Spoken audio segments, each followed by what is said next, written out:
Past to present کے اس علمی سفر میں خوش آمدید۔ آج ہم ایک بہت بڑے اور شاید سب سے زیادہ پریشان کن سوال کی گہرائی میں اتر رہے ہیں۔ آخر انسان اتنا متشدد کیوں ہے؟ اور کیا اس تشدد کی جڑ مذہب میں ہے؟ اسی سوال کا جواب ڈھونڈنے کے لیے آج ہم کیرن آرمسٹرانگ کی شاندار کتاب fields of blood, religion and the history of violence کا سہارا لیں گے۔ جی، اور گفتگو شروع کرنے سے پہلے یہ وضاحت بہت ضروری ہے کہ یہ تجزیہ کیرن آرمسٹرانگ کے کام پر مبنی ہے، اور وہ اس کتاب میں مذہب کو براہ راست تشدد کا ذمہ دار قرار نہیں دیتی۔ بالکل، بلکہ وہ تاریخ، سیاست اور سماجی حالات کے ایک بہت وسیع تناظر میں مذہب کے کردار کو سمجھنے کی کوشش کرتی ہیں، ہے نا؟ جی بالکل، غیر جانبداری سے۔ وہ اس عام مغربی خیال کو چیلنج کرتی ہیں کہ مذہب ہی ساری جنگوں کی جڑ ہے۔ اور ایک اور ضروری نوٹ ہمارے سننے والوں کے لیے، یہ آڈیو AI کی مدد سے تیار کی گئی ہے، تو اگر تلفظ یا صنفی شناخت میں کوئی غیر ارادی غلطی ہو تو ہم پیش کی معذرت خواہ ہیں۔ تو آرمسٹرانگ کا جو مرکزی نقطہ ہے وہ یہ نہیں کہ مذہب معصوم ہے، بلکہ یہ کہ تشدد کی کہانی مذہب سے کہیں زیادہ پرانی اور پیچیدہ ہے۔ یعنی یہ کہنا کہ فلاں جنگ مذہبی تھی، تاریخ کو بہت زیادہ سادہ کر دینا ہے؟ بالکل۔ وہ کہتی ہیں کہ جدید دور سے پہلے سیاست، معیشت، سماج اور مذہب یہ سب ایک دوسرے میں ایسے گندھے ہوئے تھے کہ انہیں الگ کرنا ناممکن تھا۔ تو یہ ایک پورا پیکج تھا۔ جی، ایک مکمل نظام۔ اور آرمسٹرانگ ایک بہت دلچسپ تصور پیش کرتی ہیں قربانی کا بکرا یعنی اسکیپ کوٹ کا۔ اچھا، وہ کیسے؟ جس طرح قدیم اسرائیل میں ایک بکرے پر قوم کے گناہ لاد کر اسے جنگل میں چھوڑ دیا جاتا تھا، وہ کہتی ہیں کہ اسی طرح جدید مغربی معاشرے میں سیکولر دور کے اپنے تشدد کا الزام مذہب پر ڈال کر اسے قربانی کا بکرا بنا دیا ہے۔ واہ، یہ تو بہت گہری بات ہے۔ تو یہ وہ سفر ہے جو ہم پاسٹ ٹو پریزنٹ پر شروع کر رہے ہیں۔ ہمارا چینل تاریخ، فلسفے اور سائنس کے ایسے ہی پیچیدہ موضوعات کو آسان اور تحقیقی انداز میں سمجھنے کی کوشش ہے۔ اگر آپ بھی علم کے اس سفر میں ہمارے ساتھ شامل ہونا چاہتے ہیں تو ہمارے چینل کو سبسکرائب کرنا نہ بھولیں، اور ہاں، بیل آئیکن ضرور دبائیں تاکہ ہماری کوئی بھی گفتگو آپ سے چھوٹ نہ جائے۔ اور ہمیں کامنٹس میں اپنی رائے اور اپنی پسندیدہ کتاب کا نام بھی ضرور بتائیے گا۔ تو آج اس سلسلے کے پہلے حصے میں ہم کتاب کے تعارف میں پیش کیے گئے بنیادی دلائل پر بات کریں گے، اور کتاب کے پہلے حصے جس کا عنوان آغاز یعنی بگننگز ہے، اس کی مجموعی سمت کو سمجھنے کی کوشش کریں گے۔ ٹھیک ہے، تو آرمسٹرانگ اپنی بحث کا آغاز کہاں سے کرتی ہیں؟ تاریخ سے؟ تاریخ سے بھی پہلے وہ انسانی دماغ سے شروع کرتی ہیں۔ اچھا، حیاتیات سے؟ یہ تو بہت دلچسپ ہے۔ جی، وہ کہتی ہیں کہ ہمارے دماغ کی 3 پرتیں ہیں جو آپس میں مسلسل کشمکش میں رہتی ہیں۔ سب سے پرانا حصہ ہمارا حیوانی دماغ ہے، ریپٹیلین برین، جو صرف اپنی بقا یعنی سروائیول پر فوکس کرتا ہے۔ جی، بقا، خوراک، علاقہ۔ اس کے اوپر جذباتی دماغ ہے، لمبک سسٹم، جو ہمیں ہمدردی، محبت اور دوسروں سے تعلق کا احساس دلاتا ہے۔ اور سب سے اوپر منطقی دماغ ہے، نیوکورٹیکس۔ بالکل، جو سوچ بچار اور تجزیہ کرتا ہے۔ آرمسٹرانگ کے مطابق جنگ ایک ایسا عمل ہے جو ہمارے حیوانی دماغ کو جگا دیتا ہے اور ہمدردی والے دماغ کو دبا دیتا ہے۔ جی بالکل۔ تو یہ صلاحیت تو ہم میں شروع سے ہی موجود تھی، لیکن پھر وہ کون سا لمحہ تھا جب یہ انفرادی لڑائی ایک منظم بڑے پیمانے پر تشدد بن گئی؟ وہ لمحہ تھا زرعی انقلاب، تقریباً 10,000 سال پہلے، جب انسان نے کھیتی باڑی شروع کی۔ اچھا۔ اس سے پہلے شکاری معاشروں میں کوئی مستقل دولت نہیں ہوتی تھی، تو زیادہ تر برابری کی سطح پر رہتے تھے۔ لیکن زراعت نے ایک نئی چیز پیدا کی، اضافی پیداوار، سرپلس۔ جی، یعنی اتنا اناج جو فوری ضرورت سے زیادہ تھا، اور جس کے پاس اس اضافی اناج کا کنٹرول ہوتا، اس کے پاس طاقت آ جاتی۔ بالکل۔ اسی سرپلس نے ایک چھوٹے سے حکمران طبقے کو جنم دیا، بادشاہ، فوجی، پجاری۔ جی، جو کل آبادی کا شاید 2% ہوتے تھے۔ یہ طبقہ کسانوں کی محنت سے پیدا ہونے والے اضافی اناج پر زندہ رہتا تھا اور بدلے میں انہیں تحفظ فراہم کرنے کا وعدہ کرتا تھا۔ لیکن یہ نظام اپنی بنیاد میں ہی متشدد تھا۔ بالکل، آرمسٹرانگ اسے ادارہ جاتی تشدد یا سسٹمک وائلنس کہتی ہیں۔ یہ وہ ڈھانچہ تھا جس پر تمام قدیم تہذیبیں کھڑی تھیں، جہاں 98% آبادی کی محنت کا استحصال کر کے شہر بسائے گئے، فنون کو ترقی دی گئی اور بڑی بڑی سلطنتیں قائم ہوئیں۔ لیکن یہاں ایک سوال پیدا ہوتا ہے، کیا یہ ایک ضروری برائی نہیں تھی؟ کیا اس استحصال کے بغیر عظیم تہذیبیں جیسے مصر کے اہرام یا وادی سندھ کے شہر قائم ہو سکتے تھے؟ یہی تو تہذیب کا سب سے بڑا تضاد ہے اور اس کتاب کا مرکزی خیال بھی۔ آرمسٹرانگ اس پر کوئی اخلاقی فیصلہ نہیں سنا رہی، وہ صرف اس نظام کی ساخت بیان کر رہی ہیں۔ اور اس ساخت کا لازمی نتیجہ جنگ تھی۔ جی، کیونکہ دولت کا انحصار زمین پر تھا، مزید دولت کے لیے مزید زمین چاہیے تھی، اور زمین حاصل کرنے کا واحد راستہ جنگ تھا۔ تو ریاست، معیشت اور جنگ کا ایک ایسا رشتہ بن گیا جسے توڑا نہیں جا سکتا تھا۔ بالکل۔ اور مذہب اس پوری تصویر میں کہاں فٹ ہوتا ہے؟ مذہب اس پورے نظام کو معنی اور جواز فراہم کرتا تھا۔ اچھا۔ وہ بادشاہ کی حکمرانی کو خدائی حکم قرار دیتا، جنگجوؤں کو بہادری کا درس دیتا اور کسانوں کو ان کی قسمت پر صبر کرنے کی تلقین کرتا۔ تو یہ صرف ریاست کا مذہب کو استعمال کرنا نہیں تھا؟ نہیں، یہ اس سے کہیں گہری بات ہے۔ مذہب اس نظام کا ایک لازمی حصہ تھا جو کائنات کو ایک ترتیب دیتا تھا۔ اسی لیے آرمسٹرانگ کہتی ہیں کہ کوئی بھی بڑا عالمی مذہب ایک طاقتور فوجی سلطنت کی پشت پناہی کے بغیر نہیں پھیل سکا۔ تو کتاب کا تعارف یہ بنیاد رکھتا ہے کہ مسئلہ صرف مذہب میں نہیں بلکہ تہذیب کی اپنی ساخت میں ہے۔ جی۔ تو اس دلیل کو ثابت کرنے کے لیے آرمسٹرانگ تاریخ میں کہاں سے شروع کرتی ہیں؟ وہ ہمیں ابراہیمی مذاہب سے بھی پہلے لے جاتی ہیں، 4 قدیم تہذیبوں کی طرف، تاکہ یہ دکھا سکے کہ یہ ادارہ جاتی تشدد کا مسئلہ عالمگیر تھا۔ کون سی 4 تہذیبیں؟ وہ میسوپوٹیمیا، قدیم ہندوستان، چین اور قدیم اسرائیل کا جائزہ لیتی ہیں۔ چلیں ان پر ایک سرسری نظر ڈالتے ہیں۔ پہلا باب میسوپوٹیمیا کے بارے میں ہے، کسان اور چرواہے۔ جی، فارمرز اینڈ ہرڈزمین۔ مجھے گلگامش کی کہانی ہمیشہ بہت دلچسپ لگی ہے۔ وہ ایک ظالم بادشاہ بھی تھا اور اپنے شہر کا محافظ بھی۔ آرمسٹرانگ اس تضاد کو تہذیب کے آغاز سے کیسے جوڑتی ہیں؟ وہ گلگامش کی داستان کو تہذیب کی پہلی مثال کے طور پر پیش کرتی ہیں۔ گلگامش اپنی رعایا پر ظلم کرتا ہے، یہ ادارہ جاتی تشدد ہے۔ ٹھیک ہے۔ لیکن ساتھ ہی وہ اپنے شہر ارک کے گرد ایک مضبوط دیوار بھی بنواتا ہے تاکہ بیرونی حملہ آوروں سے بچا جا سکے۔ اچھا، تو یہ دیوار ایک علامت ہے؟ جی، یہ اس بات کی علامت ہے کہ تہذیب کی بنیاد ہی اندرونی استحصال اور بیرونی جنگ کے خوف پر رکھی گئی تھی۔ کسان جو شہروں میں ہیں اور چرواہے جو باہر ہیں، ان کے درمیان ایک مستقل کشمکش۔ یعنی تہذیب کا مطلب ہی دوسروں سے خود کو الگ اور محفوظ کرنا تھا، اور اس کے لیے طاقت لازمی تھی۔ بالکل۔ اس کے بعد وہ ہندوستان کا رخ کرتی ہیں۔ بات کا عنوان ہے ہندوستان، عظیم راستہ، انڈیا دا نوبل پاتھ۔ یہاں کی کہانی کیا ہے؟ یہاں وہ آریاؤں کی آمد سے بات شروع کرتی ہیں، جو ایک جنگجو قوم تھی۔ ان کے ابتدائی مذہبی بھجنوں اور دیوتاؤں جیسے اندر، ان میں جنگ اور لوٹ مار کو مقدس سمجھا جاتا تھا۔ لیکن عنوان تو عظیم راستہ ہے، جو امن کی طرف اشارہ کرتا ہے۔ جی، اور یہی بات ہندوستان کو منفرد بناتی ہے کہ اسی ثقافت کے اندر سے تشدد کے خلاف ایک بہت طاقتور رد عمل بھی پیدا ہوا۔ آپ کی مراد بدھ مت اور جین مت سے ہے، جنہوں نے اہنسا یعنی عدم تشدد کا فلسفہ پیش کیا؟ جی بالکل، اور اس کی سب سے بڑی مثال شہنشاہ اشوک کی ہے۔ کلنگا کی جنگ کے بعد؟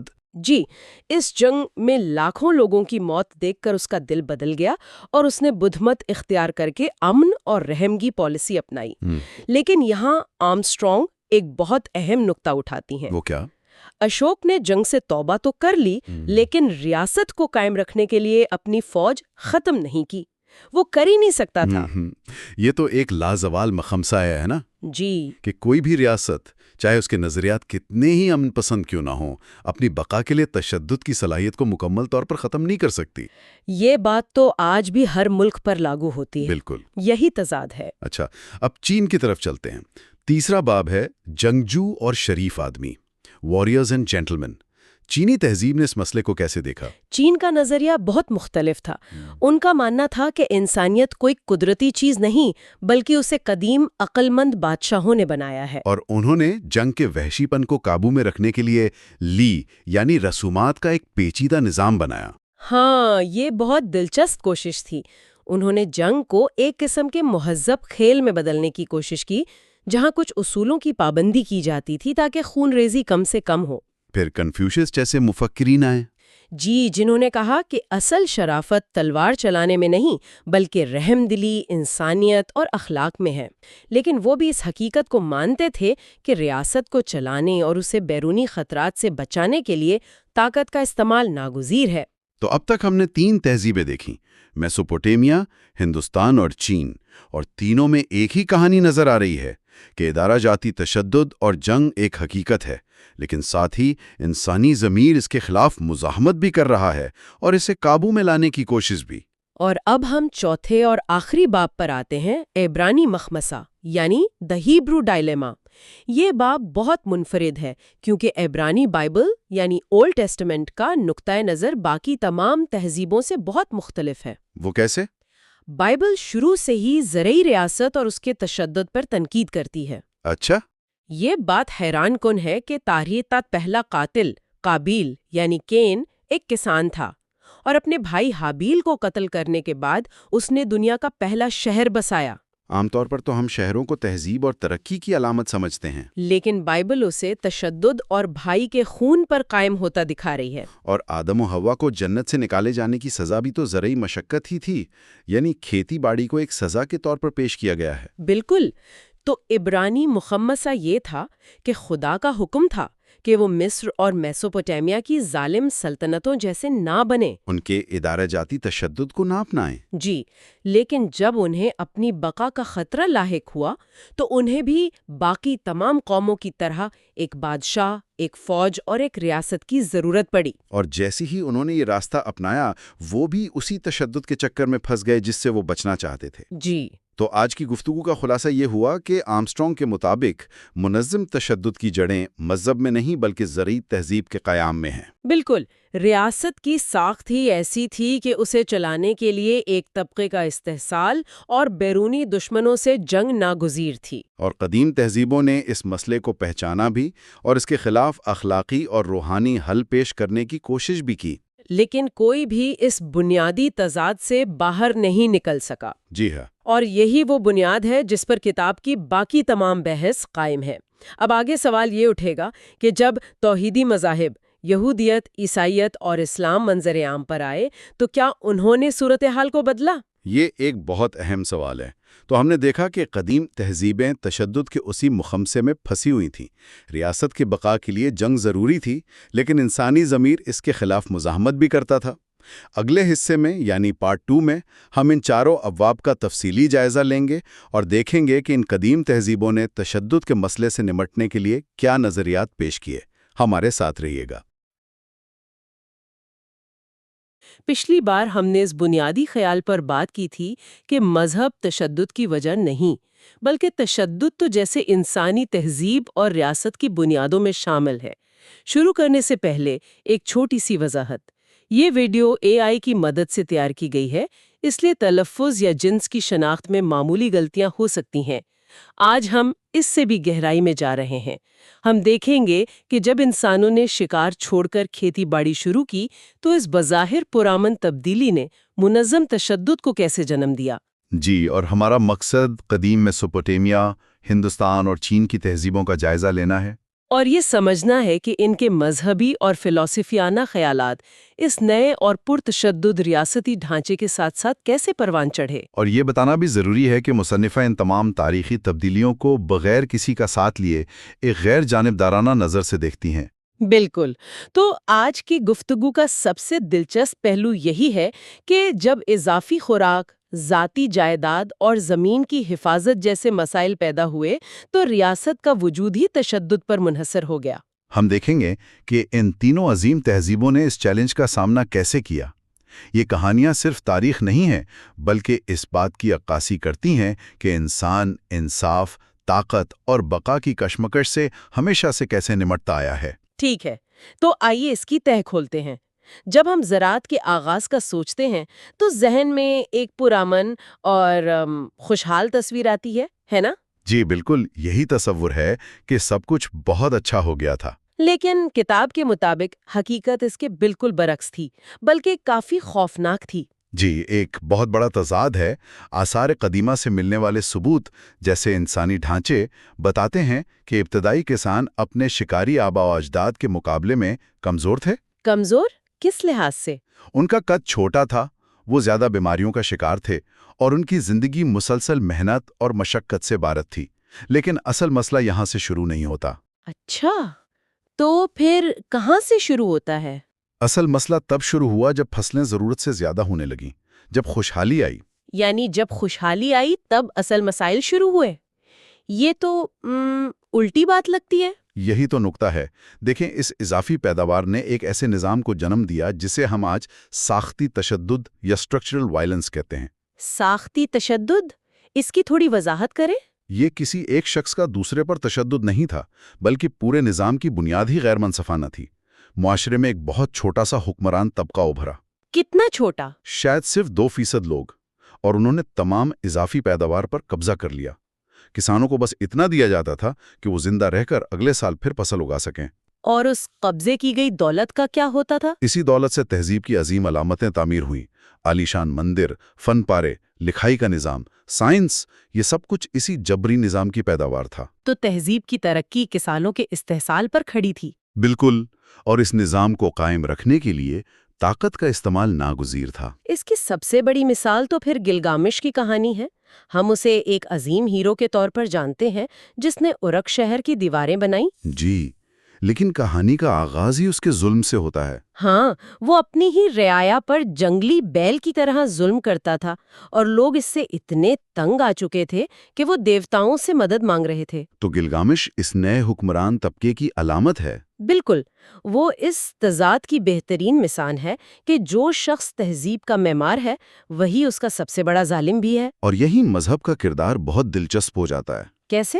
مطلب سومیرین لوگوں نے اس ظلم کو کیسے سمجھا؟ انہوں نے اپنے معاشرتی نظام کو کائناتی نظام کا عکس قرار دیا۔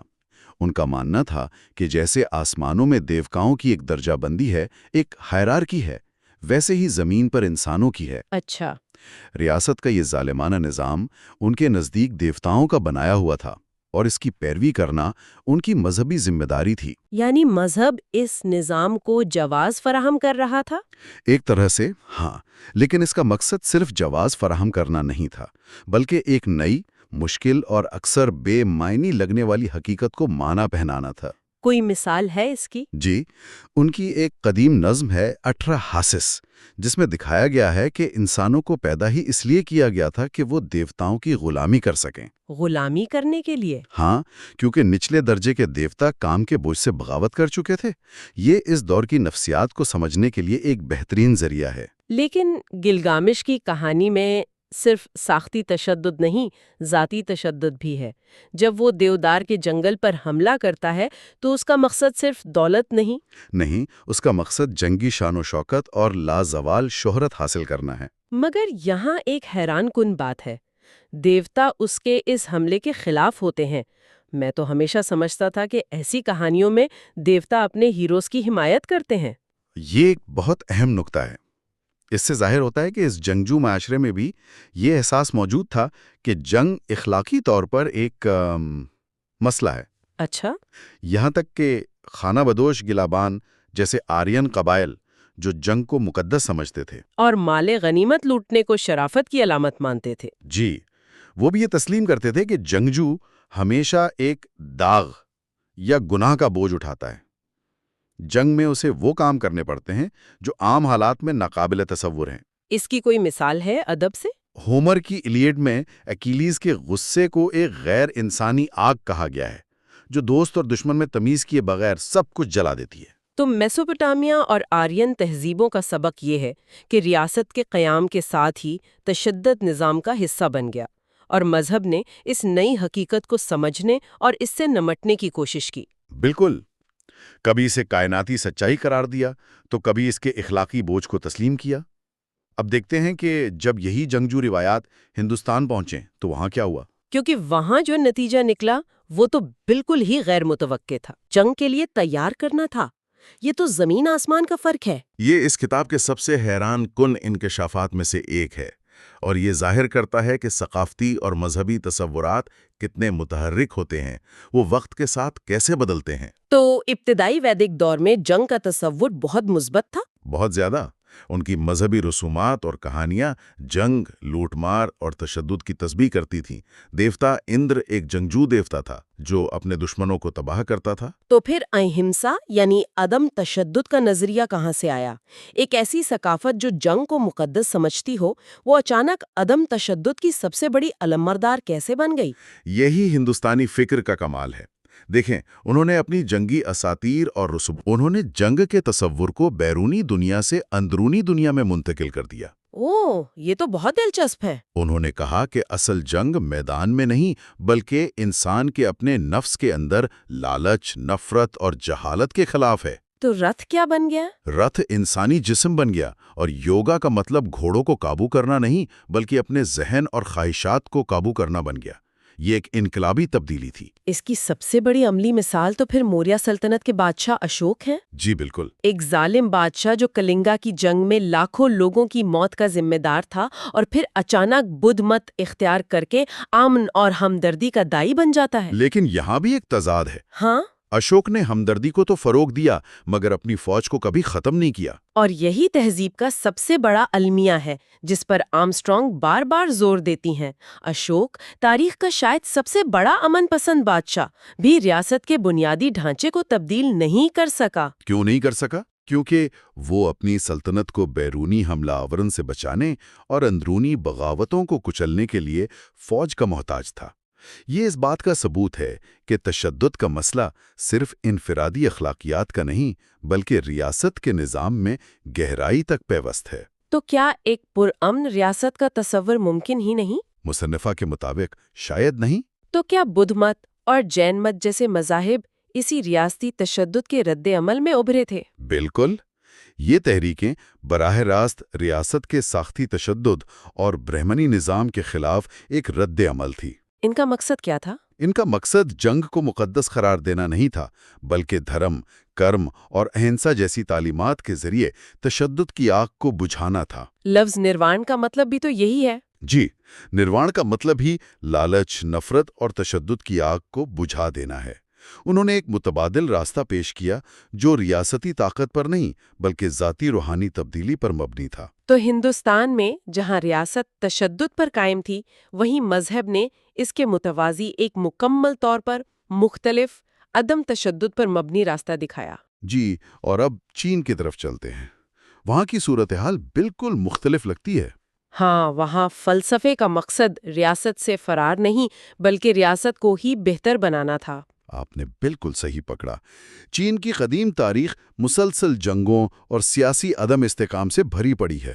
اس لیے وہاں کے مفکرین کا بنیادی سوال یہ تھا کہ معاشرے میں امن اور استحکام کیسے لایا جائے۔ یعنی ان کا زور روحانی نجات پر نہیں تھا؟ نہیں، ان کا زور ایک منظم اور ہم آہنگ معاشرہ قائم کرنے پر تھا۔ ان کی جو بنیادی کہانی ہے وہ بھی بڑی دلچسپ ہے۔ وہ مانتے تھے کہ تہذیب عظیم دانشور بادشاہوں نے قائم کی، لیکن ان میں بھی تشدد کا عنصر شامل تھا۔ جی، ان کی اساطیر میں بھی یہی تضاد موجود ہے۔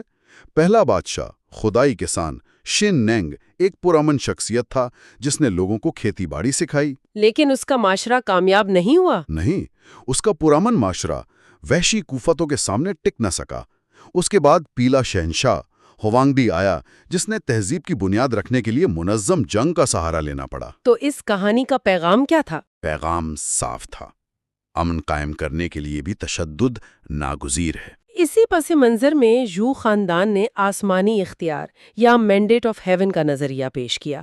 یہ بادشاہ کے خدائی حق جیسا ہی لگتا ہے، لیکن اس میں ایک بہت بڑا فرق تھا، ہے نا؟ بہت بڑا فرق تھا۔ دیکھیں، یہ کوئی خالی چیک نہیں تھا کہ بادشاہ جو چاہے کرے۔ یہ ایک طرح کی الہامی ذمہ داری تھی۔ ذمہ داری کیسی؟ اس نظریے کے مطابق آسمان کی حمایت حکمران کے اخلاقی کردار سے مشروط تھی۔ اگر کوئی بادشاہ ظالم یا نااہل ہو جاتا تو اسے ہٹایا جا سکتا تھا۔ جی، قحط، سیلاب یا بغاوت جیسی آفات کو اس بات کی نشانی سمجھا جاتا تھا کہ اس نے آسمانی اختیار کھو دیا ہے۔ اس نظریے نے پہلی بار ایک ظالم حکومت کا تختہ الٹنے کے لیے کائناتی جواز فراہم کیا۔ تو اس سیاسی ماحول میں کنفیوشس، تاؤسٹ اور لیگلسٹ جیسے مفکر ابھرے۔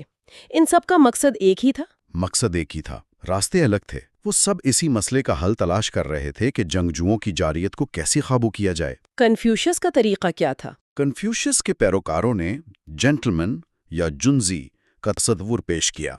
یہ وہ شخص تھا جو طاقت اور جنگی صلاحیت پر فخر نہیں کرتا، بلکہ اخلاقیات، ضبط نفس اور سب سے بڑھ کر انسانیت یعنی رین کو فروغ دیتا ہے۔ یعنی طاقت کے بجائے اخلاقیات؟ جی، ان کے نزدیک معاشرتی ہم آہنگی کا راستہ رسومات اور اخلاقی تعلیمات سے ہو کر گزرتا تھا، نہ کہ طاقت کے استعمال سے۔ اور لیگلسٹس اس کے بالکل الٹ تھے۔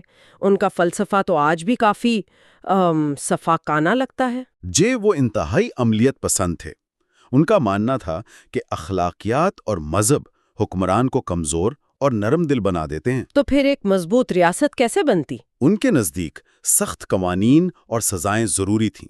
ان کا مشہور قول تھا کہ اچھے لوگوں پر برے لوگوں کے ذریعے حکومت کرو۔ یہ کو بہت ہی جی، ان کے نزدیک ریاست کی بقا ہر اخلاقی اصول سے بالاتر تھی، اور یہ بحث کہ ریاست کو اخلاقیات پر چلنا چاہیے یا بے رحم طاقت پر آج بھی اتنی ہی زندہ ہے جتنی 2500 سال پہلے تھی۔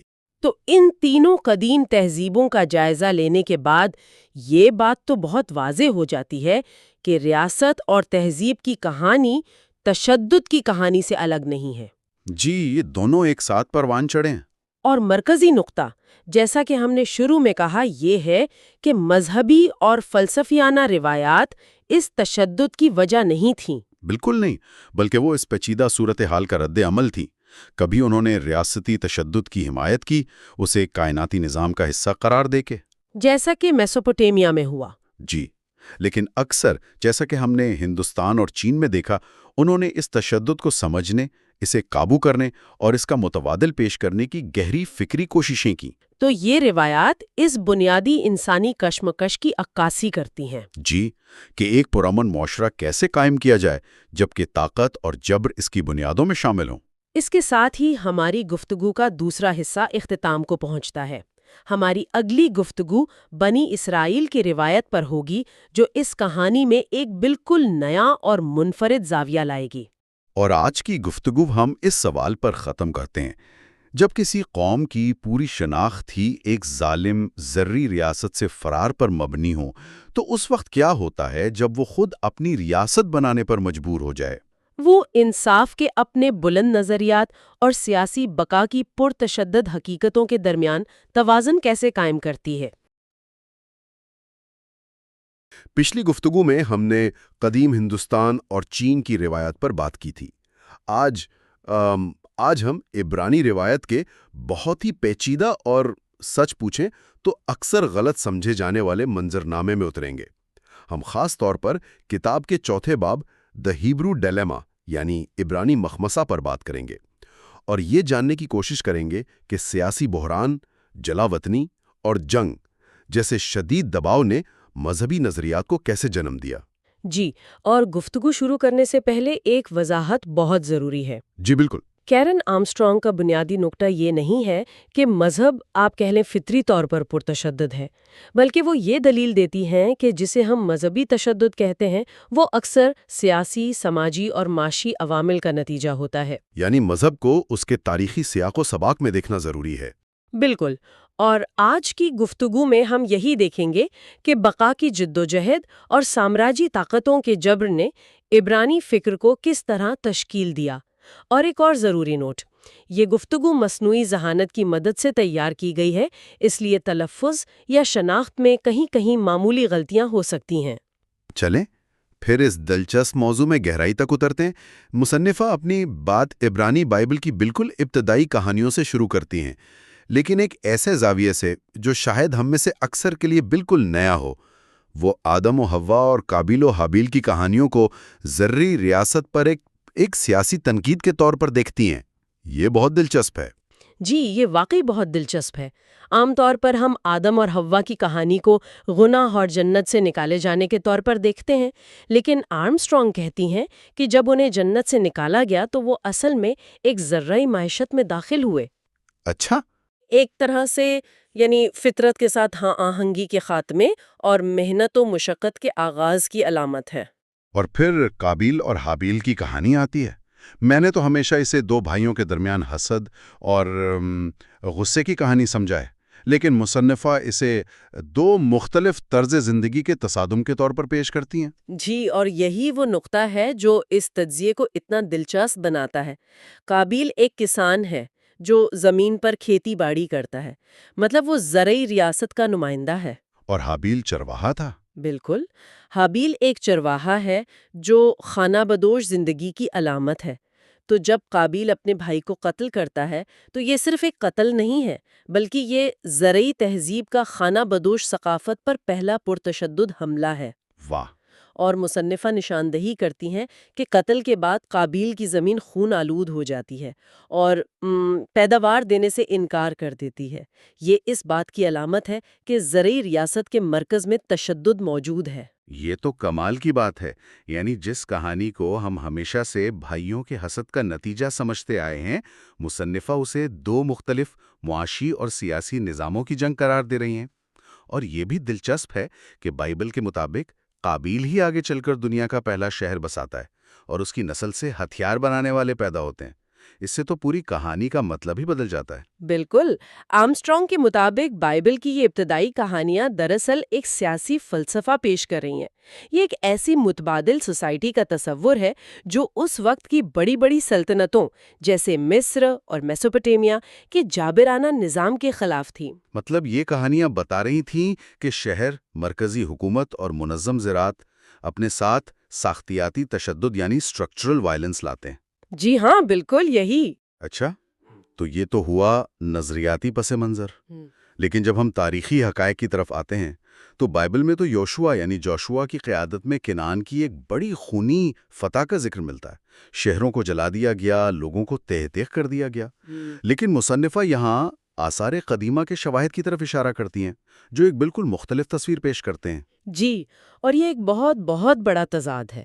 بائبل کا بیانیہ ایک تیز رفتار اور مکمل فوجی فتح کا ہے، لیکن آثار قدیمہ کے ریکارڈ میں 12ویں صدی قبل مسیح میں اس پیمانے پر تباہی کے، یعنی جلے ہوئے شہروں کی باقیات یا کسی بڑے غیر ملکی حملے کے کوئی ثبوت نہیں ملتے۔ لیکن ایک منٹ، مصنفہ بائبل کے بیان کو اتنی آسانی سے کیسے مسترد کر سکتی ہیں؟ کیا یہ ممکن نہیں کہ آثار قدیمہ کے ثبوت ابھی تک ملے نہ ہوں یا وقت کے ساتھ ختم ہو گئے ہوں؟ یہ ایک بہت اچھا سوال ہے۔ دیکھیں، مصنفہ کا انحصار صرف ثبوتوں کی عدم موجودگی پر نہیں ہے، بلکہ اس بات پر ہے کہ جو ثبوت ملے ہیں وہ کیا دکھاتے ہیں۔ ٹھیک ہے۔ آثار قدیمہ سے پتہ چلتا ہے کہ اس دور میں جب مصری اور دیگر بڑی سلطنتیں زوال پذیر تھیں، کنعان کے پہاڑی علاقوں میں اچانک بہت سے چھوٹے، سادہ اور غیر محفوظ دیہاتوں کا ایک نیٹ ورک ابھرا۔ اچھا؟ اور ان بستیوں کی خاص بات یہ تھی کہ وہاں کے تمام گھر تقریباً ایک جیسے سائز کے تھے۔ وہاں کوئی محلات، بڑی عوامی عمارتیں یا قلعے نہیں تھے۔ یعنی ایک ایسا معاشرہ جہاں کوئی بادشاہ یا حکمرانہ طبقہ نہیں تھا، ایک طبقاتی نظام نہیں تھا۔ بالکل، اس سے یہ نظریہ ابھرتا ہے کہ یہ لوگ باہر سے آنے والے حملہ ور نہیں تھے، بلکہ غالباً مقامی کنعانی کسان اور پسماندہ لوگ تھے جو ساحلی شہروں کی زوال پذیر اور جابرانہ ریاستوں سے بھاگ کر پہاڑوں میں پناہ لے رہے تھے۔ تو وہ ایک طرح سے پناہ گزین تھے۔ آپ کہہ سکتے ہیں وہ ایک آزاد اور مساوات پر مبنی معاشرہ قائم کرنے کی کوشش کر رہے تھے، بالکل اسی نظریے کے مطابق جس کا ذکر ہم نے بائبل کی ابتدائی کہانیوں میں دیکھا۔ تو آرمسٹرانگ کا خیال ہے کہ فتح کی کہانی شاید بہت بعد میں لکھی گئی تاکہ ایک مشترکہ قومی شناخت کو مضبوط کیا جا سکے۔ اچھا، تو وہ لوگ شہری ریاستوں کے جبر سے بھاگ کر ایک نیا معاشرہ بنا رہے تھے، لیکن پھر انہیں زندہ رہنے کے لیے انہی زرعی ریاستوں کی ضرورت کیوں پڑی؟ شاید یہی وہ عبرانی مخمصہ ہے جس کا ذکر باب کے عنوان میں ہے۔ آپ نے بالکل صحیح پکڑا، یہی وہ بنیادی مخمصہ ہے۔ ان کا خدا یہوہ انہیں بار بار زرعی ریاست کے نظام کو ترک کرنے کا حکم دیتا ہے، لیکن وہ بار بار محسوس کرتے ہیں کہ وہ اس کے بغیر زندہ نہیں رہ سکتے۔ اور اس کی مثالیں بھی ملتی ہیں۔ جی بالکل، ابراہیم، اسحاق اور یعقوب کو چرواہوں کی زندگی گزارنی تھی، لیکن جب بھی قحط پڑتا انہیں مجبوراً مصر جیسی بڑی زرعی سلطنتوں میں پناہ لینی پڑتی، جہاں وہ غلامی اور جبر کا شکار ہوتے۔ یہ ایک مسلسل کشمکش تھی۔ اور بابل کے مینار یعنی ٹاور آف بیبل کی کہانی بھی، وہ بھی اسی سلسلے کی ایک کڑی لگتی ہے۔ میں نے تو اسے ہمیشہ دنیا میں مختلف زبانوں کے وجود میں آنے کی کہانی سمجھا تھا۔ روایتی طور پر ایسا ہی سمجھا جاتا ہے، لیکن آرمسٹرانگ اسے سامراجی تکبر پر ایک گہری تنقید کے طور پر دیکھتی ہیں۔ وہ کیسے؟ دیکھیں، بابل کے لوگ ایک ایسا مینار بنا رہے تھے جو آسمان تک پہنچ جائے۔ وہ چاہتے تھے کہ پوری دنیا ایک زبان بولے اور ایک ہی جگہ رہے۔ یہ عالمی تسلط اور یکسانیت کا ایک سامراجی خواب تھا۔ صحیح۔ یہوہ اس منصوبے کو ناکام بنا کر اور لوگوں کو منتشر کر کے دراصل تنوع اور ثقافتی آزادی کا دفاع کرتا ہے۔ تو اس بیانیے میں وہ ایک ایسا خدا ہے جو بڑی بڑی سلطنتوں کا مخالف ہے۔ تو ایک طرف ایک آزاد اور مساوات پر مبنی معاشرے کا نظریہ ہے، لیکن دوسری طرف بقا کی عملی مجبوریاں ہیں۔ یہ کشمکش بالآخر انہیں کہاں لے جاتی ہے؟ یہ کشمکش انہیں بادشاہت کے قیام کی طرف لے جاتی ہے۔ ابتدا میں بنی اسرائیل نے ایک مرکزی حکومت کے بغیر زندگی گزاری، جسے قاضیوں کا دور یا بک آف ججز کہا جاتا ہے۔ لیکن کتاب کے مطابق بادشاہ کی عدم موجودگی میں معاشرہ انتشار اور اخلاقی پستی کا شکار ہو گیا۔ اور پھر فلسطینیوں یعنی فلسطینز کا فوجی خطرہ بھی تو تھا، وہ بھی ایک بڑا عنصر رہا ہوگا۔ جی، وہ آخری وجہ بنا۔ فلسطینیوں کا فوجی دباؤ بہت بڑھ گیا تھا، تو بنی اسرائیل کے بزرگوں نے نبی سموئیل سے ایک بادشاہ کا مطالبہ کیا، اور ان کے الفاظ بہت اہم ہیں۔ وہ کہتے ہیں تاکہ ہم بھی دوسری قوموں کی طرح ہو جائیں۔ یہ تو ایک بہت بڑا المیہ ہے، کیونکہ ان کا پورا نظریہ ہی دوسری قوموں کی طرح نہ ہونے پر مبنی تھا۔ بالکل، انہوں نے وہی چیز مانگ لی جس کے خلاف ان کا پورا نظام تھا۔ تو یہاں ہم پھر وہی عبرانی مخمصہ دیکھ رہے ہیں۔ بادشاہت کی ضرورت پڑی، لیکن بادشاہت اپنے ساتھ وہی ظلم لے آئی جس سے وہ بھاگے تھے۔ بالکل یہی ہوا۔ داؤد اور سلیمان کے دور میں ایک مضبوط سلطنت قائم ہوئی، لیکن اس کے ساتھ وہی ساختیاتی تشدد بھی آیا۔ خاص طور پر سلیمان نے یروشلم میں ہیکل اور اپنے محلات کی تعمیر کے لیے جبری مشقت کا ایک وسیع نظام نافذ کیا۔ جبری مشقت؟ یعنی مصر والے نظام کی طرح؟ جی بالکل وہی نظام۔ اس نے اپنی رعایا پر بھاری ٹیکس لگائے۔ یہ وہی مصری نظام تھا جس سے یہوہ نے بنی اسرائیل کو نجات دلائی تھی۔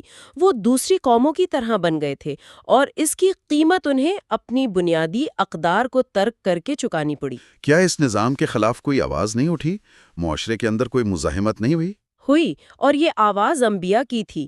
8ویں صدی قبل مسیح میں جب شمال میں آسور یعنی اسیریا کی سلطنت ایک بڑے خطرے کے طور پر ابھری، تو آموس اور یسیایا جیسے انبیاء سامنے آئے۔ اچھا۔ انہوں نے بنی اسرائیل کے پرانے مساوات پر مبنی نظریات کو زندہ رکھا۔ انہوں نے بادشاہوں اور اشرافیہ کو غریبوں پر ظلم کرنے، ان کی زمینیں ہتھیانے اور ناانصافی کرنے پر سخت تنقید کا نشانہ بنایا۔ تو وہ ایک طرح سے سماجی نقاد تھے۔ جی، اور ان کا پیغام انقلابی تھا۔ انہوں نے کہا کہ یہوہ اب غیر مشروط طور پر اسرائیل کے ساتھ نہیں ہے۔ اگر تم انصاف نہیں کرو گے تو یہوہ خود اسور کی سامراجی طاقت کو تمہیں سزا دینے کے لیے ایک آلے کے طور پر استعمال کرے گا۔ یہ ایک بہت بڑا نظریاتی قدم ہے۔ یعنی خدا کو صرف اپنی قوم کا محافظ نہیں، بلکہ ایک آفاقی اخلاقی طاقت کے طور پر پیش کیا گیا، جو انصاف کا تقاضا کرتا ہے، چاہے وہ کسی سے بھی ہو۔ بالکل، یہ ایک بہت بڑی تبدیلی تھی۔ یہ سلسلہ ہمیں 7ویں صدی قبل مسیح کے بادشاہ یوسیہ یعنی جوسیہ کی اصلاحات تک لے آتا ہے، جو کتاب کا ایک بہت اہم حصہ ہے۔ اس وقت سیاسی صورتحال کیا تھی؟ اس وقت اسور کی سلطنت کمزور ہو رہی تھی، اور یہودا کی چھوٹی سی ریاست کو اپنی بقا کی فکر لاحق تھی۔ مصر اور بابل جیسی طاقتیں ابھر رہی تھیں۔ اسی سیاسی خلا اور خوف کے ماحول میں مصلحین کے ایک گروہ نے یہوہ کے عقیدے میں ایک نئی شدت پسندی اور خصوصیت متعارف کرائی۔ انہوں نے کیا کیا؟ انہوں نے دعویٰ کیا کہ انہیں ہیکل کی مرمت کے دوران قانون کی کتاب یعنی سفر توراہ ملی ہے، جو مبینہ طور پر موسیٰ کو دی گئی تھی، لیکن صدیوں سے گم تھی۔ اور اس کتاب میں کیا خاص بات تھی؟ کیا یہ پہلے سے موجود قوانین سے مختلف تھی؟ یہ بہت مختلف تھی۔ اس کتاب کو آج کتاب استثنائی یا ڈیوٹرونومی کہا جاتا ہے، جس کا مطلب ہے دوسرا قانون۔ اس میں پہلی بار اس بات پر پوری شدت سے زور دیا گیا کہ یہوہ ہی واحد معبود ہے، اور کسی دوسرے دیوتا کی عبادت کرنا غداری کے مترادف ہے۔ ایک منٹ، اس سے پہلے ایسا نہیں تھا؟ اس سے پہلے بنی اسرائیل دوسرے دیوتاؤں کے وجود کو تسلیم کرتے تھے لیکن صرف یہوہ کی عبادت کرتے تھے۔ یہ ایک طرح کا مونولیٹری تھا، لیکن یہ کتاب مونوتھیزم یعنی توحید پرستی کا آغاز تھی۔ یہ ایک انقلابی تبدیلی تھی۔ اور اسی کتاب میں تشدد کا عنصر بھی بہت نمایاں ہے، جیسا کہ مصنفہ بتاتی ہیں۔ جی، اور یہ سب سے تشویشناک پہلو ہے۔ اس دوسرے قانون میں کنعان کی مقامی آبادی کو مکمل طور پر ختم کرنے کا حکم شامل تھا، جسے حرم یا پابندی کہا گیا۔ حرم کا کیا مطلب ہے یہاں؟ مکمل تباہی؟ جی، مکمل تباہی۔ اس حکم کے مطابق دشمن کے شہر کے تمام مردوں، عورتوں، بچوں اور یہاں تک کہ جانوروں کو بھی یہوہ کے نام پر قربان کرنا تھا۔ یہ بہت ہی سخت حکم تھا۔ لیکن مصنفہ اس کی کیا توجیہ پیش کرتی ہیں؟ آرمسٹرانگ یہاں ایک بہت اہم نقطہ اٹھاتی ہیں۔ ان کے مطابق یہ توحید پرستی کا کوئی فطری تشدد نہیں تھا، بلکہ یہ سیاسی فنا کے شدید خوف کا رد عمل تھا۔ آپ کی بات کا مطلب ہے کہ یہ ایک مذہبی حکم سے زیادہ ایک سیاسی حکمت عملی تھی، بقا کی جنگ؟ مصنفہ کے مطابق جی ہاں، مصلحین اپنی تاریخ کو دوبارہ لکھ رہے تھے۔ انہوں نے یہ نظریہ پیش کیا کہ شمالی سلطنت اسرائیل کی تباہی اس لیے ہوئی تھی کیونکہ انہوں نے دوسرے معبودوں کی پوجا کی تھی۔ ان کی ثقافت میں ملاوٹ ہو گئی تھی۔ اچھا۔ اس لیے اپنی ریاست یہودا کو بچانے کے لیے انہیں ہر قسم کی غیر مذہبی اور ثقافتی ملاوٹ کو جڑ سے اکھاڑ پھینکنا ہوگا۔ یہ ایک انتہائی خارجی اور ہم بمقابلہ وہ والی ذہنیت تھی جو بقا کے خوف سے پیدا ہوئی تھی۔ اس کے باوجود یہ ریاست ہی نہ بچ سکے۔ 587 قبل مسیح میں بابل کے بادشاہ بخت نصر نے یروشلم اور ہیکل کو تباہ کر دیا اور اشرافیہ کو جلاوطن کر دیا۔ اس صدمے نے مذہبی فکر پر کیا اثر ڈالا؟ اس نے مذہبی فکر کو مزید گہرا اور پیچیدہ بنا دیا۔ جلاوطنی کا تجربہ عبرانی روایت میں ایک فیصلہ کن موڑ تھا۔ جب تقریباً 50 سال بعد پارسی بادشاہ سائرس نے یہودیوں کو واپس یروشلم جانے کی اجازت دی تو وہاں دو بالکل مختلف اور متضاد مذہبی رد عمل سامنے آئے۔ ایک ہی صدمے پر دو مختلف رد عمل؟ یہ تو بہت غیر متوقع بات ہے۔ جلاوطنی کے بعد تو انسان سوچے گا کہ وہ اور زیادہ سخت اور خارجی ہو جائیں گے۔ ایک گروہ بالکل ایسا ہی ہوا۔ انہوں نے یوسیہ کے مصلحے کے نظریات کو مزید آگے بڑھایا۔ انہوں نے نتیجہ نکالا کہ ہم پر عذاب اس لیے آیا کیونکہ ہم خالص نہیں تھے، اس لیے ہمیں اب غیر قوموں سے اور بھی زیادہ الگ تھلگ رہنا ہوگا۔ ٹھیک ہے۔ لیکن ایک دوسرا گروہ بھی تھا جسے تاہنوں یعنی پریسٹلی رائٹرز کا گروہ کہا جاتا ہے۔ انہوں نے بائبل کے متن پر کام کیا اور ایک بالکل مختلف نتیجہ اخذ کیا۔ ایک ہی مذہب میں یہ دو بالکل مختلف آوازیں کیسے پیدا ہوئیں؟ ایک طرف تو سب کو ختم کر دو کا حکم ہے اور دوسری طرف کیا تھا؟ یہ تو زمین آسمان کا فرق لگتا ہے۔ بالکل، اور مصنفہ کے مطابق یہ دونوں رد عمل جلاوطنی کے اسی صدمے سے پیدا ہوئے۔ کاہنوں کے گروہ نے کہا کہ ہم پر عذاب اس لیے آیا کیونکہ ہم نے انصاف اور رحم کو بھلا دیا تھا۔ اچھا۔ انہوں نے بائبل کی پہلی کتاب پیدائش کا پہلا باب لکھا۔ اس تخلیقی کہانی میں تشدد کی کوئی جگہ نہیں ہے۔ خدا 6 دن میں کائنات بناتا ہے اور ہر چیز کو اچھا اور آخر میں بہت اچھا قرار دیتا ہے۔ اس میں کوئی جنگ، کوئی جد و جہد نہیں ہے۔ اور انہوں نے غیروں اور اجنبیوں کے بارے میں کیا کہا؟ کیا وہ بھی اسی خارجی نظریے کے حامی تھے؟ نہیں، بالکل نہیں۔ ان کا نقطہ نظر یوسیاہ کے مصلحین سے 180 ڈگری مختلف تھا۔ انہوں نے اجنبیوں اور غیر ملکیوں سے نفرت کرنے کے بجائے ان سے محبت کرنے کا حکم دیا۔ محبت کرنے کا؟ جی، ان کا استدلال بہت طاقتور تھا۔ تم اجنبی سے محبت رکھنا کیونکہ تم بھی ملک مصر میں اجنبی تھے۔ کیونکہ بنی اسرائیل خود مصر اور بابل میں بے بسی اور اجنبیت کا درد سہ چکے تھے، اس لیے ان پر اخلاقی ذمہ داری عائد ہوتی تھی کہ وہ اپنی سرزمین پر موجود اجنبیوں کے درد کو سمجھیں اور ان کے ساتھ ہمدردی سے پیش آئیں۔ یہ ایک ہی روایت کے اندر دو بالکل متضاد فلسفے ہیں، ایک انتہائی خارجی اور دوسرا انتہائی جامع اور ہمدردانہ۔ جی، اور یہی عبرانی روایت کی پیچیدگی اور گہرائی ہے۔ یہ کوئی یکساں یا مونولیتھک روایت نہیں ہے۔ اس کے اندر ہمیشہ سے مختلف آوازیں، مختلف تشریحات اور مختلف اخلاقی رد عمل موجود رہے ہیں۔ تو اگر ہم اس ساری گفتگو کا خلاصہ کریں تو کیرن آرمسٹرانگ کے مطابق عبرانی روایت میں تشدد کا تعلق مذہب کی فطرت سے نہیں ہے، نہیں، بالکل نہیں۔ بلکہ اس کا تعلق بقا کی جدوجہد، سیاسی دباؤ اور سامراجی تسلط کے تاریخی صدمے سے ہے۔ توحید پرستی اور منتخب قوم جیسے مذہبی نظریات انہی تاریخی حقائق کے جواب میں ابھرے اور وقت کے ساتھ ساتھ ان کی تشریح بھی بدلتی رہی۔ یہاں ہماری سیریز کے تیسرے حصے کا اختتام ہوتا ہے۔ ہم نے دیکھا کہ کس طرح ایک چھوٹی سی قوم نے بڑی سلطنتوں کے درمیان اپنی شناخت اور نظریات کو قائم رکھنے کی کوشش کی، اور اس کوشش نے ان کے مقدس متن اور مذہبی فکر کو کس طرح تشکیل دیا۔ اور چوتھے حصے میں ہم وقت میں آگے بڑھیں گے اور عیسائیت اور اسلام کے دور میں داخل ہوں گے۔ ہم جائزہ لیں گے کہ کس طرح ان دو ابراہیمی مذاہب نے سلطنت اور ریاستی طاقت کے ساتھ تعامل کیا، اور تشدد اور امن کے تصورات ان روایات میں کیسے پروان چڑھے۔ اور جاتے جاتے سامعین کے لیے ایک سوال چھوڑے جاتے ہیں جس پر وہ غور کر سکتے ہیں۔ کس طرح ایک ہی مقدس متن اور ایک ہی تاریخی وراثہ بے وقت تشدد کو جواز فراہم کرنے اور ہمدردی اور امن کو فروغ دینے کے لیے استعمال کیا جا سکتا ہے، اور یہ تضاد آج کی دنیا کے لیے کیا معنی رکھتا ہے۔ آج ہم ایک ایسے سوال کی گہرائی میں اتر رہے ہیں جو تاریخ میں بار بار ہمارے سامنے آتا ہے۔ وہ مذاہب جو اکثر امن اور رحم کا درس دیتے ہیں، آخر تاریخ کی بڑی بڑی سلطنتوں کے تشدد اور طاقت کے کھیل کا حصہ کیسے بن گئے؟ جی، ہمارے سامنے کیرن آرمسٹرانگ کی کتاب فیلڈز آف بلڈ کے کچھ اہم حصے ہیں جن کی مدد سے ہم یہ سمجھنے کی کوشش کریں گے کہ ابتدائی عیسائیت اور اسلام نے ریاستی طاقت کے ساتھ، حکمرانی کے ساتھ اور جنگ کے ساتھ کیسا رشتہ قائم کیا۔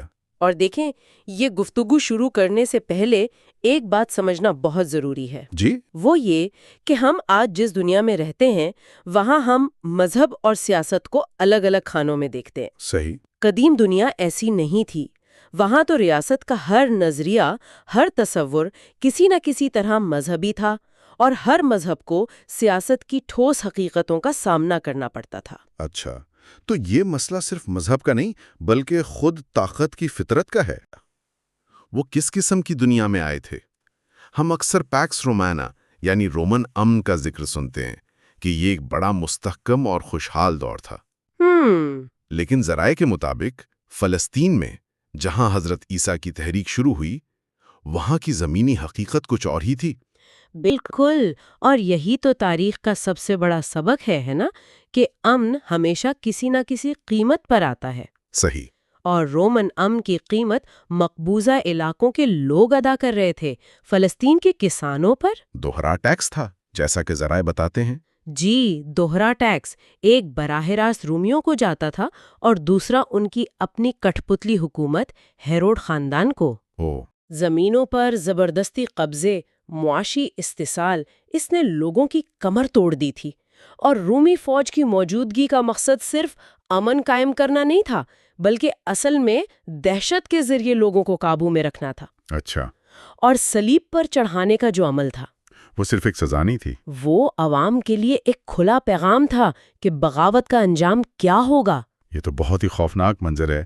ایسی صورتحال میں تو پرتشدد بغاوتیں تو لازمی ہوتی ہوں گی۔ آپ یہی سوچیں گے ہے نا، لیکن یہاں ایک حیران کن بات سامنے آتی ہے۔ وہ کیا؟ کتاب کے مطابق اس دور میں زیادہ تر یہودی مزاحمت پرتشدد تھی ہی نہیں۔ واقعی یہ کیسے ممکن تھا؟ یہی بات اس دور کو سمجھنے کے لیے کلیدی ہے۔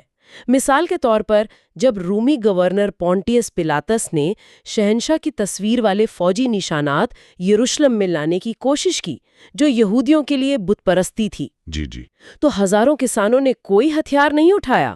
وہ 5 دن اور 5 راتیں اس کے محل کے باہر زمین پر خاموش لیٹے رہے۔ بس خاموش لیٹے رہے؟ جی، اور جب پلاطس نے انہیں فوج سے گھیر کر قتل کی دھمکی دی تو انہوں نے اپنی گردنیں آگے کر دیں اور کہا کہ وہ اپنے قانون کی بے حرمتی دیکھنے سے مرنا بہتر سمجھتے ہیں۔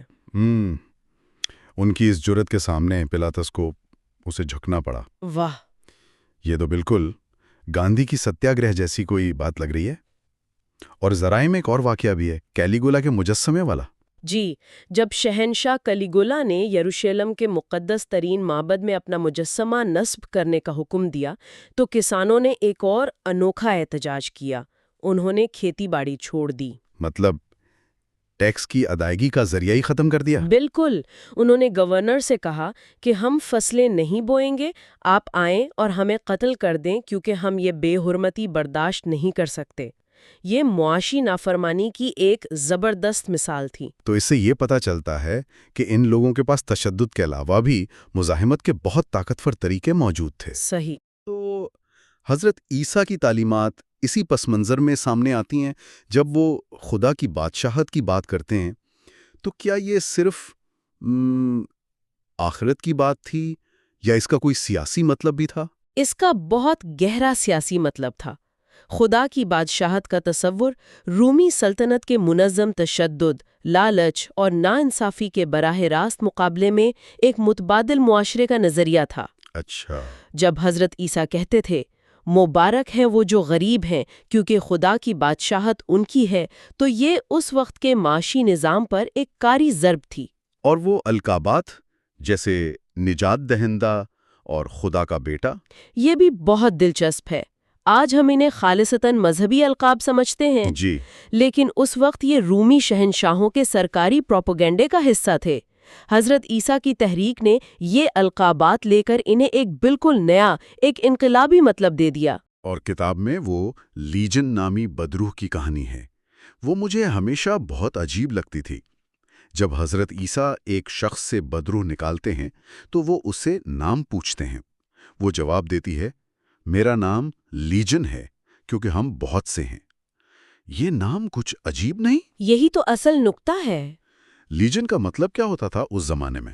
لیجن رومی فوج کی سب سے بڑی یونٹ کا نام تھا، جس میں ہزاروں سپاہی ہوتے تھے۔ اوہ، یہ قبضے اور فوجی طاقت کی سب سے بڑی علامت تھی۔ تو جب وہ بدروح کہتی ہے ہم بہت سے ہیں، تو اس وقت کے سننے والوں کے ذہن میں فوراً قابض رومی فوج کا تصور آتا ہے۔ اچھا، اور پھر جب حضرت عیسیٰ اسے خنزیروں کے غول میں بھیج کر سمندر میں ڈبو دیتے ہیں تو یہ صرف ایک معجزہ نہیں رہتا۔ یہ تو ایک بہت بڑا سیاسی استعارہ بن جاتا ہے پھر، رومی فوج کو ملک بدر کرنے کا پیغام۔ بالکل، یہ ایک علامتی بغاوت ہے۔ واہ، یہ تو پوری تصویر ہی بدل دیتا ہے۔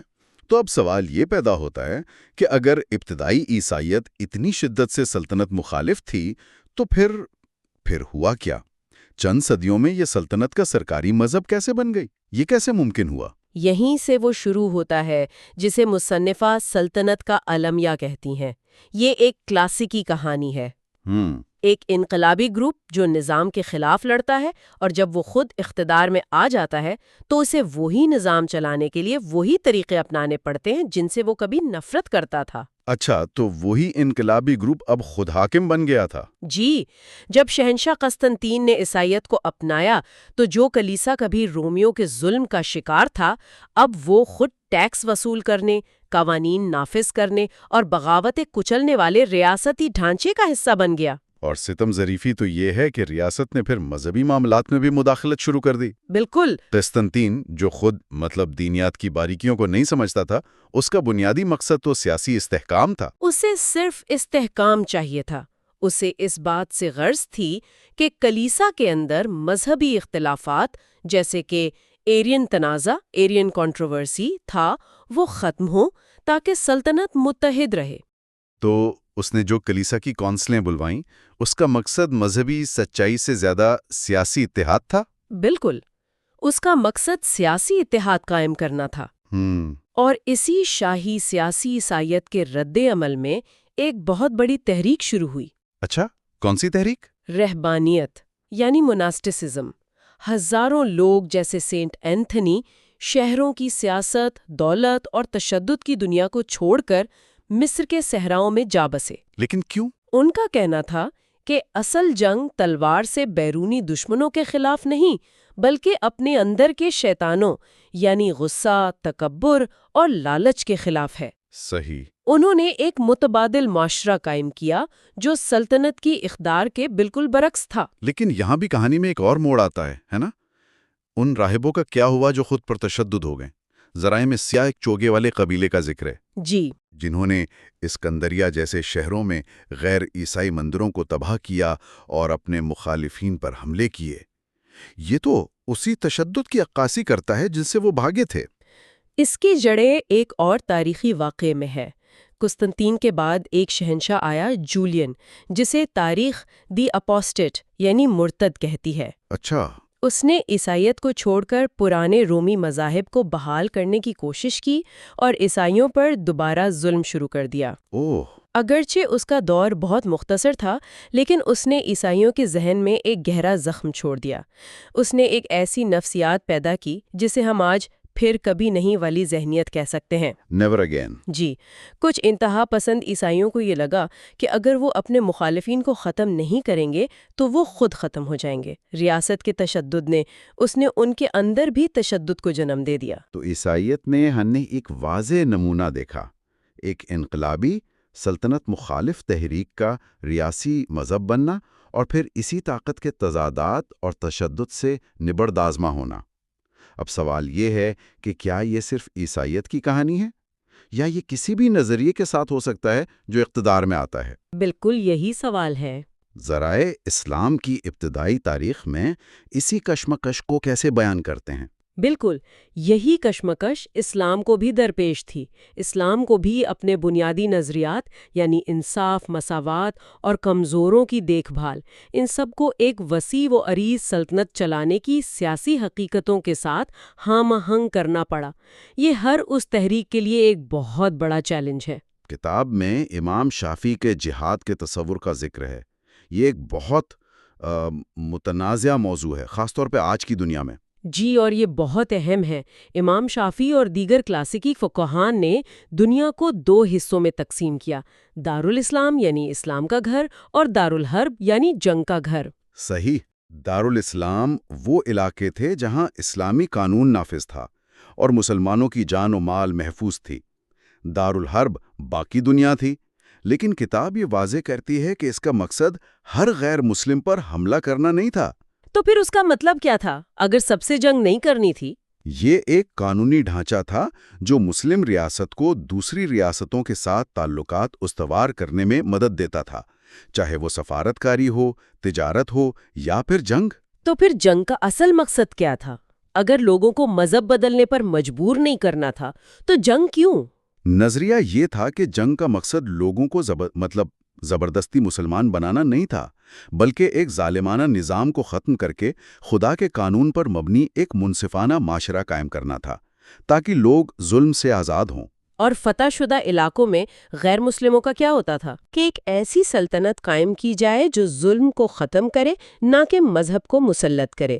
تو یہ تو تھا نظریہ، لیکن عباسی خلافت کے دور میں حقیقت کیا تھی؟ کیا وہ اس نظریے پر پوری طرح عمل کر سکے؟ نہیں، اور یہی وہ بنیادی تضاد سامنے آتا ہے جس کا ذکر کتاب میں ہے۔ عباسی خلافت کی حقیقت ایک عام زرعی سلطنت جیسی تھی جس کی بنیاد فوجی طاقت پر تھی۔ اس میں ایک امیر طبقہ تھا جو کسانوں کا استحصال کرتا تھا، ایک شاہی دربار تھا جس میں بے پناہ دولت اور شان و شوکت تھی، اور یہ حکومت قرآنی اصولوں کو مکمل طور پر نافذ نہیں کر سکتی تھی۔ اچھا، مصنفہ اسی کو الہی بے چینی یعنی ڈیوائن ڈسکمفرٹ کہتی ہیں۔ یہ وہ مستقل خلش ہے جو نظریہ اور حقیقت کے درمیان فرق کی وجہ سے پیدا ہوتی ہے۔ یعنی نظریہ اور حقیقت کا فرق۔ جی، اسلامی تاریخ میں ہمیشہ یہ کشمکش رہی ہے کہ ایک طاقتور دنیاوی سلطنت کے تقاضوں کو قرآن کے مساوات اور انصاف پر مبنی پیغام کے ساتھ کیسے ملایا جائے۔ تو اگر میں اس ساری گفتگو کا خلاصہ کروں تو ہم یہ کہہ سکتے ہیں کہ دونوں روایات، عیسائیت اور اسلام، نے ناانصافی اور منظم تشدد پر ایک طاقتور تنقید کے ساتھ آغاز کیا، لیکن جب وہ خود ریاستی طاقت کے ساتھ منسلک ہوئیں تو انہیں شدید مشکلات کا سامنا کرنا پڑا۔ بالکل۔ ریاست کی اپنی ایک منطق ہوتی ہے، اسے ٹیکس چاہیے، اسے سرحدوں کی حفاظت کے لیے فوج چاہیے، اور اسے اندرونی بغاوتوں کو کچلنا ہوتا ہے۔ صحیح۔ اور ان ضرورتوں نے لامحالہ ان کے بنیادی مذہبی نظریات کو متاثر کیا اور انہیں ایسی پوزیشن لینے پر مجبور کیا جو شاید ان کے بانیوں کی تعلیمات سے بہت دور تھیں۔ بالکل درست۔ اور آخر میں سننے والوں کے لیے ایک سوچ۔ ذرائع یہ سوال اٹھاتے ہیں کہ اصل تصادم شاید پرتشدد مذہب اور پرامن سیکولرزم کے درمیان ہے ہی نہیں۔ تو پھر کس کے درمیان ہے؟ اصل تصادم طاقت اور بے اختیاری کے درمیان ہے۔ جب کوئی گروہ کمزور اور مظلوم ہوتا ہے تو اس کے نظریات امن، انصاف اور انسانیت پر مبنی ہوتے ہیں، لیکن جب وہی گروہ اقتدار میں آتا ہے تو اسے ریاست چلانے کے لیے انہی پرتشدد ڈھانچوں کو استعمال کرنا پڑتا ہے جن کی وہ کبھی مخالفت کرتا تھا۔ یہ تو بہت گہری بات ہے۔ اور یہ ہمیں اس سوال پر غور کرنے کی دعوت دیتا ہے کہ جب کوئی بھی نظریہ، چاہے وہ مذہبی ہو یا سیکولر، جب وہ مکمل ریاستی طاقت حاصل کر لیتا ہے تو کیا وہ کبھی اس تشدد کا اعلی کار بننے سے بچ سکتا ہے جس کی وہ کبھی مخالفت کرتا تھا؟ پچھلے حصوں میں ہم نے قدیم تہذیبوں سے لے کر ابتدائی مذاہب تک تشدد کے ارتقاء کا جائزہ لیا۔ اور آج ہم تاریخ کے ایک ایسے دور میں قدم رکھ رہے ہیں جس کے بارے میں شاید سب سے زیادہ غلط فہمیاں پائی جاتی ہیں، قرون وسطیٰ۔ خاص طور پر ہم اس بات کا گہرائی سے جائزہ لیں گے کہ صلیبی جنگوں اور جہاد کے تصورات کیسے ابھرے اور مذہب کو جنگ کے لیے جواز کے طور پر کیسے استعمال کیا گیا۔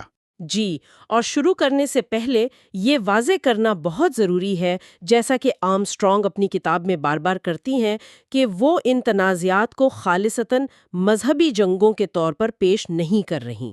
بالکل نہیں۔ وہ ان کے پیچھے موجود پیچیدہ سیاسی، سماجی اور معاشی محرکات سامنے لاتی ہیں۔ یہ بھی بتاتے چلیں کہ یہ گفتگو مصنوعی ذہانت کی مدد سے تیار کی گئی ہے، اس لیے تلفظ یا شناخت میں معمولی غلطیاں ہو سکتی ہیں۔ جی، اور یہی اس کتاب کی سب سے بڑی طاقت ہے۔ یہ ہمیں سکھاتی ہے کہ تاریخ کو سیاہ اور سفید میں دیکھنے کے بجائے اس کی گہرائیوں کو سمجھنا کتنا ضروری ہے۔ تو آئیے سیدھا 11ویں صدی کے یورپ میں چلتے ہیں۔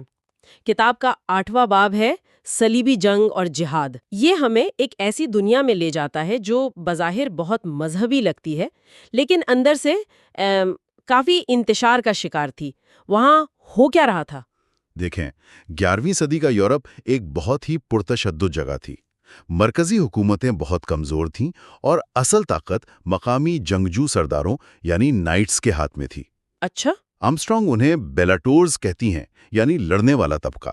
مسئلہ یہ تھا کہ ان کے پاس لڑنے کے لیے کوئی بڑی جنگ نہیں تھی، تو وہ اپنی ساری توانائی اپنی جارحیت ایک دوسرے پر اور مقامی آبادی پر نکال رہے تھے۔ مطلب لوٹ مار، قتل و غارت، یہ سب عام تھا؟ بالکل روز کا معمول تھا۔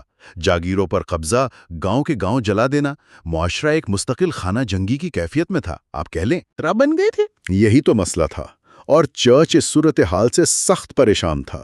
دیکھیں، ابتدائی عیسائیت میں امن پسندی پر بہت زور تھا، اور خون بہانے والے جنگجو کو روحانی طور پر ناپاک یا ٹینٹڈ سمجھا جاتا تھا۔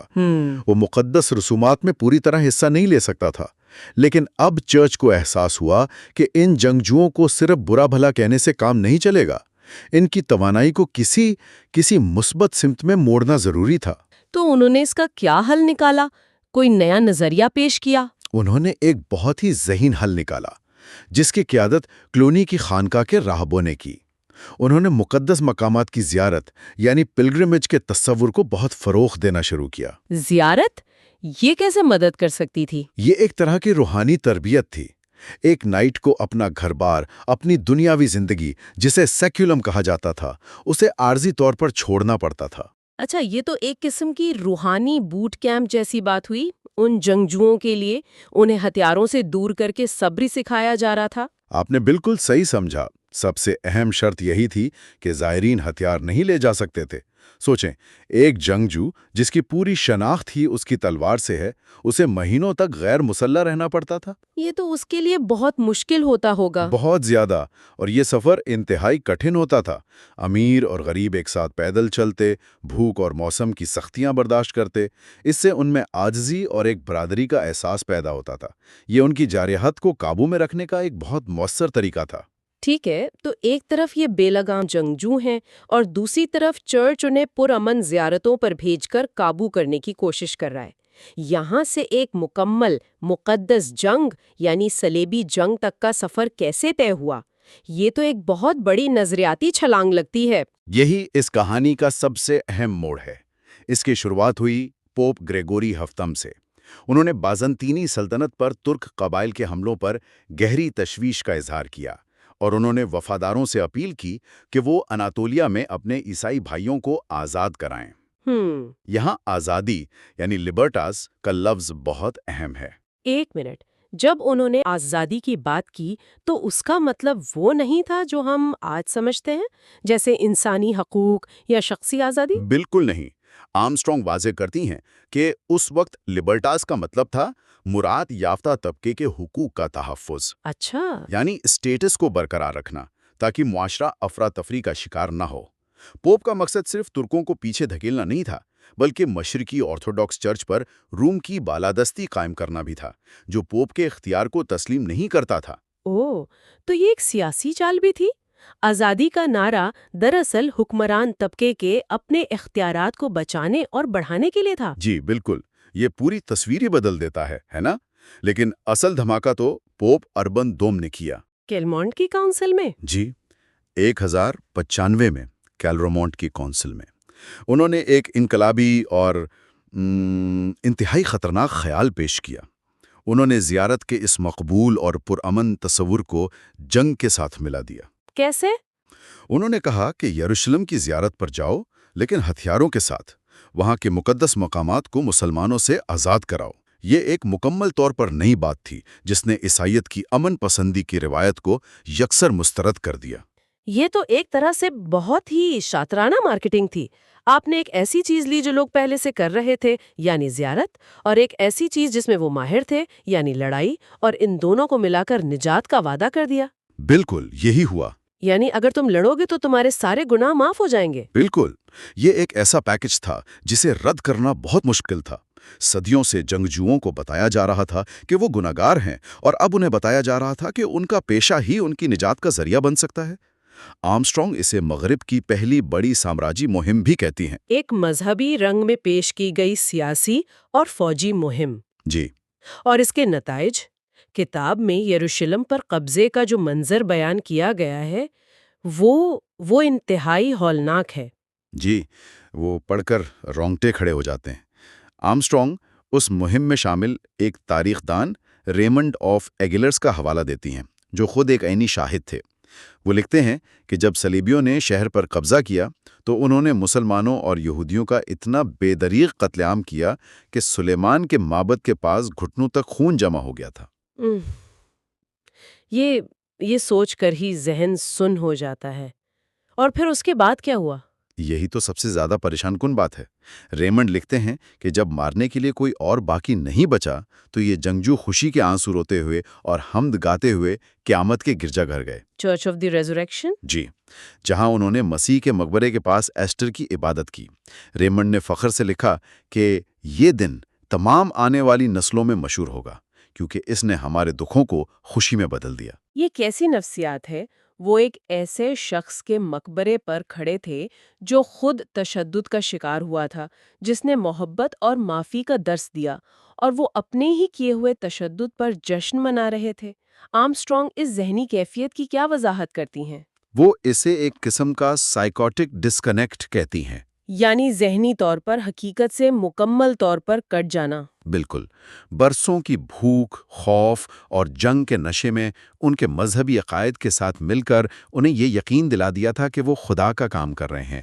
دشمن کو مکمل طور پر غیر انسانی بنا دیا گیا تھا۔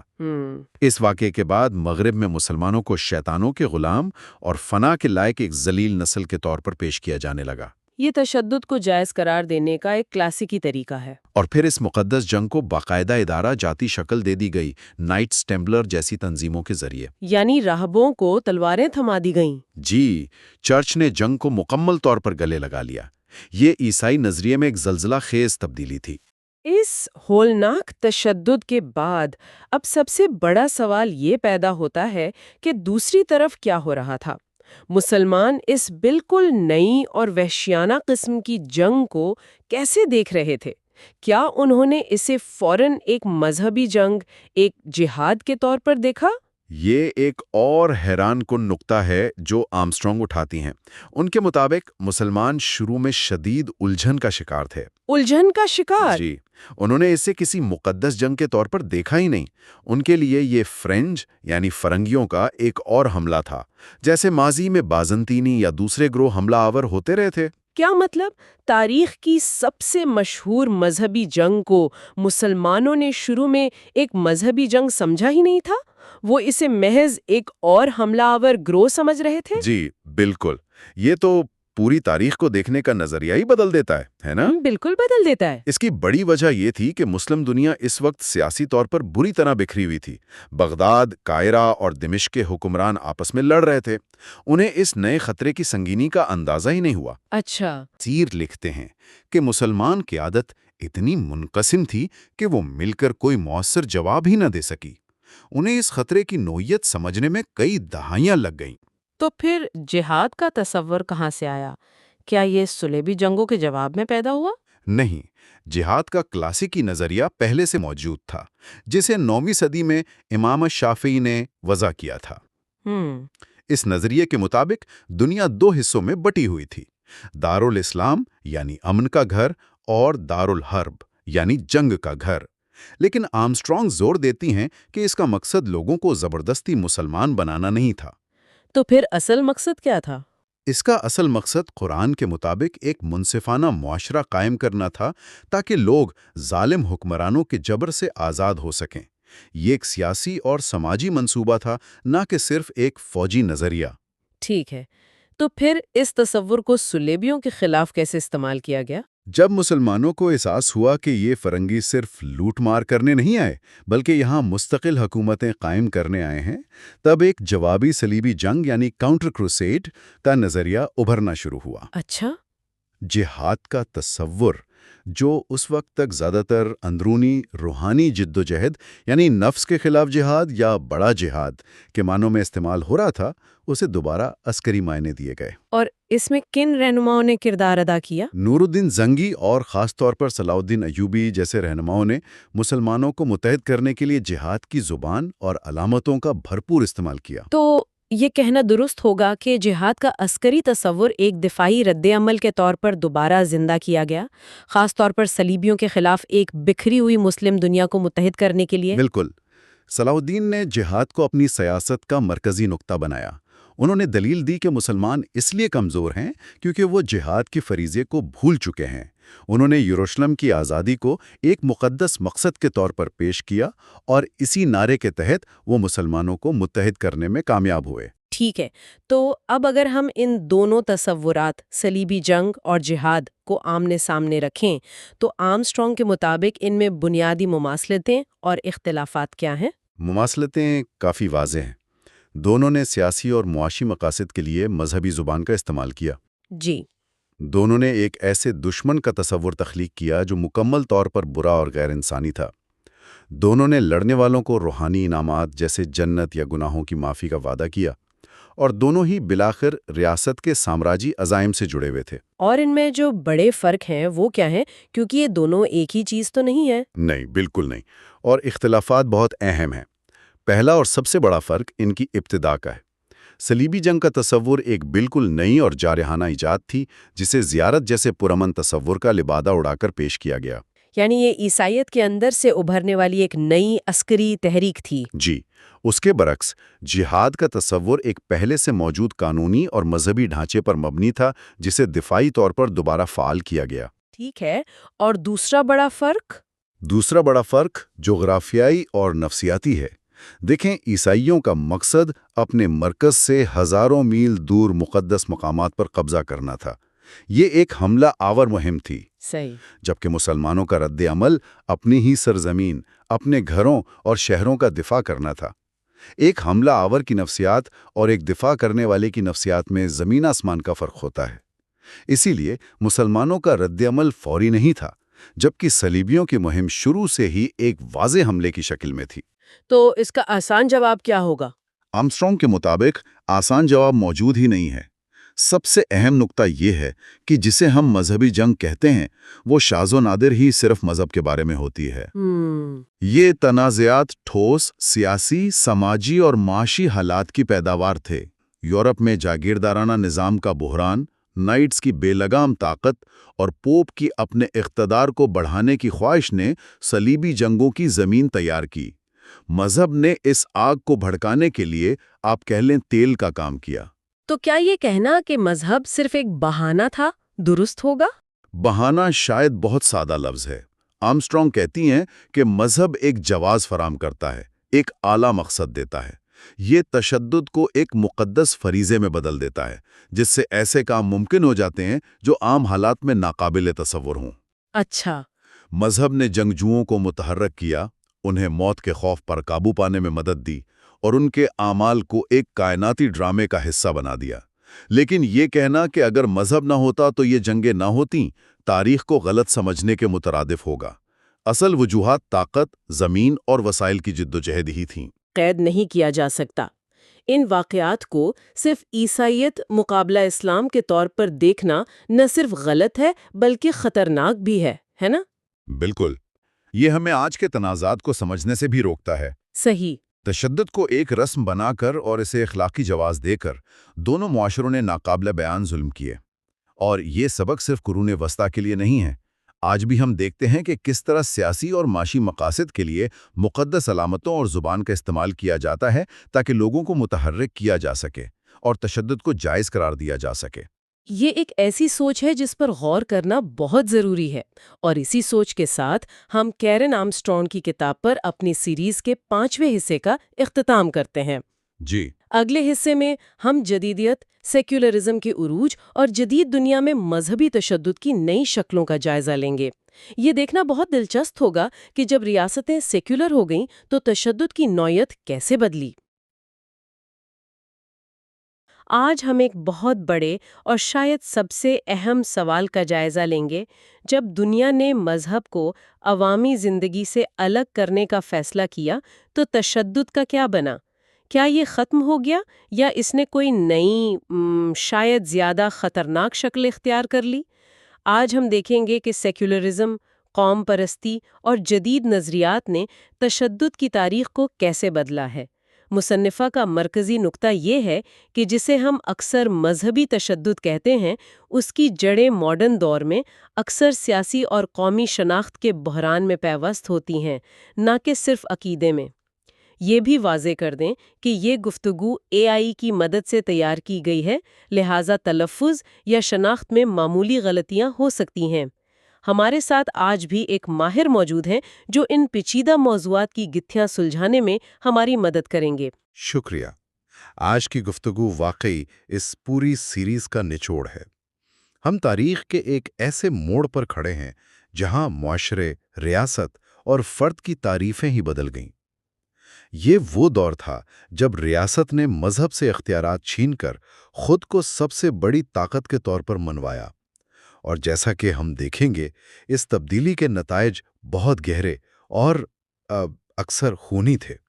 تو آئیے وہیں سے شروع کرتے ہیں جہاں یہ تبدیلی شروع ہوئی، یعنی باب 9، مذہب کے تصور کی پیدائش سے۔ آج جب ہم مذہب کا لفظ سنتے ہیں تو ہمارے ذہن میں ایک ذاتی عقیدے کا، عبادات کا اور ایک منظم ادارے کا تصور آتا ہے جو سیاست اور روزمرہ کی زندگی سے الگ ہے۔ لیکن کتاب بتاتی ہے کہ یہ خیال بہت نیا ہے اور خاص طور پر مغربی ہے۔ بالکل، قدیم دنیا میں ایسی کوئی تفریق نہیں تھی۔ لاطینی لفظ ریلیجیو، جس سے انگریزی کا لفظ ریلیجن نکلا ہے، اس کا مطلب عقائد کا کوئی نظام نہیں تھا، بلکہ اس کا مطلب تھا احترام، خوف اور کسی مقدس حقیقت سے جڑے رہنے کا ایک رویہ۔ زندگی کا کوئی بھی پہلو، چاہے وہ کھیتی باڑی ہو، جنگ ہو یا سیاست، وہ اس مقدس حقیقت سے الگ سمجھا ہی نہیں جاتا تھا۔ اچھا، تو بادشاہ ایک ہی وقت میں سیاسی اور مذہبی رہنما ہوتا تھا؟ جی بالکل، فرعون سے لے کر رومن شہنشاہ تک سب کی حیثیت دیوتا جیسی یا دیوتاؤں کے نمائندے کی تھی۔ سیاست اور مذہب ایک ہی سکے کے دو رخ تھے۔ تو پھر یہ علیحدگی ہوئی کیسے؟ وہ کون سا لمحہ تھا جب مغرب نے فیصلہ کیا کہ مذہب کو سیاست سے الگ ایک خانے میں بند کر دینا چاہیے؟ اس کی جڑیں ابتدائی جدید دور، خاص طور پر پروٹسٹنٹ اصلاحات میں ہے۔ لیکن جو واقعہ ایک مثال بن گیا وہ تھی یورپ کی 30 سالہ جنگ۔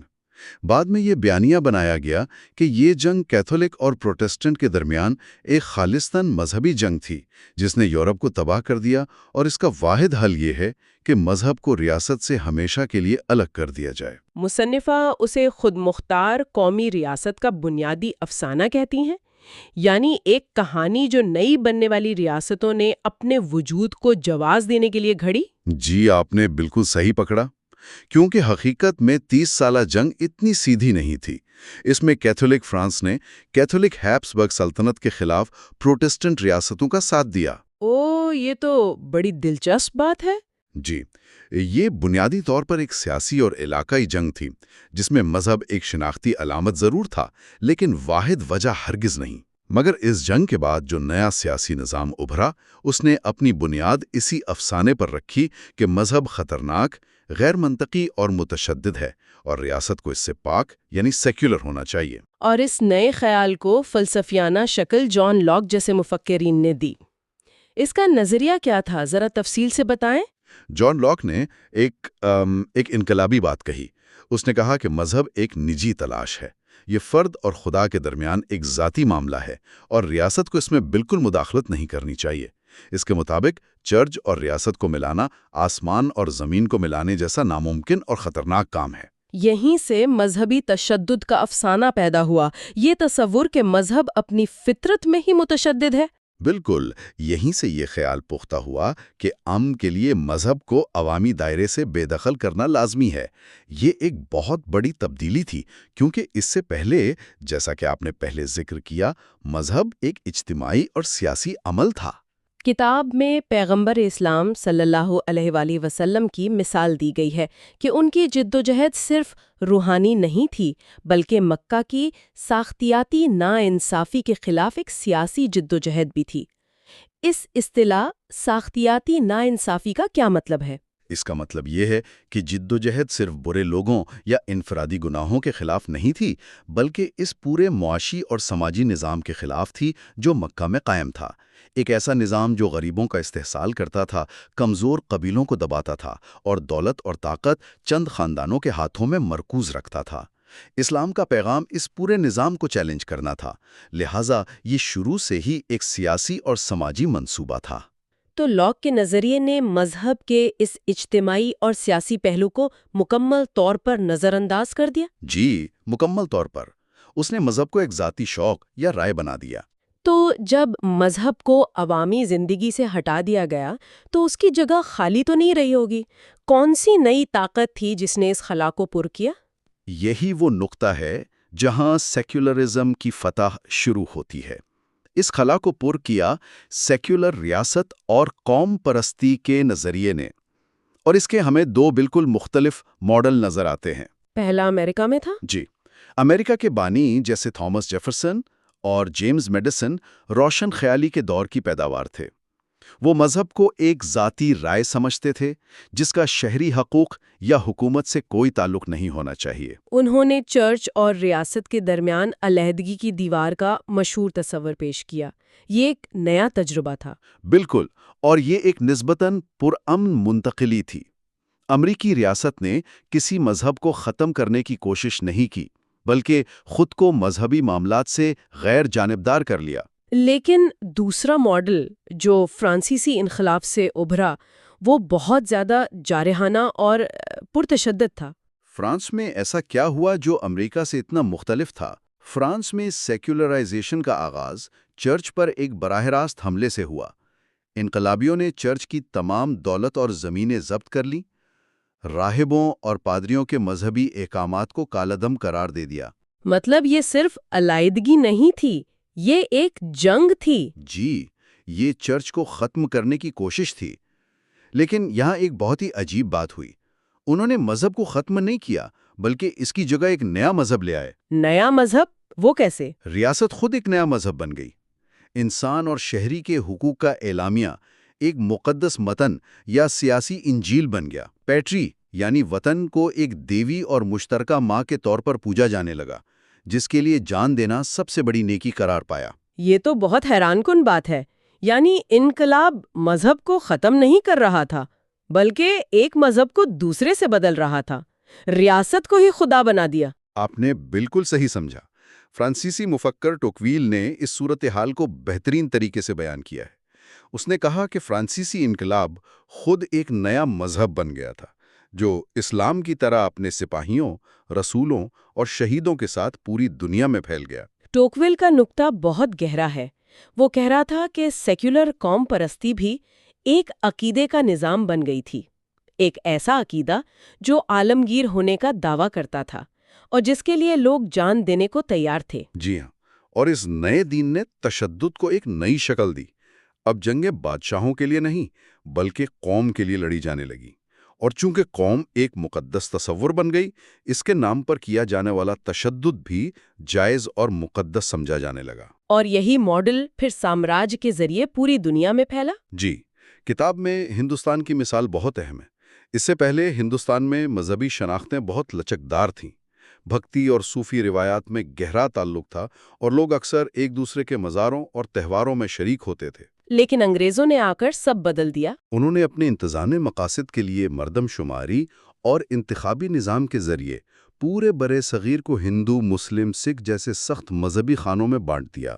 اس سے ان کمیونٹیز کے درمیان ایک مقابلے کی فضا پیدا ہوئی جو پہلے موجود نہیں تھی، اور نادانستہ طور پر فرقہ وارانہ کشیدگی کی بنیاد رکھی گئی جو تقسیم ہند کے وقت خوفناک تشدد کی شکل میں سامنے آئی۔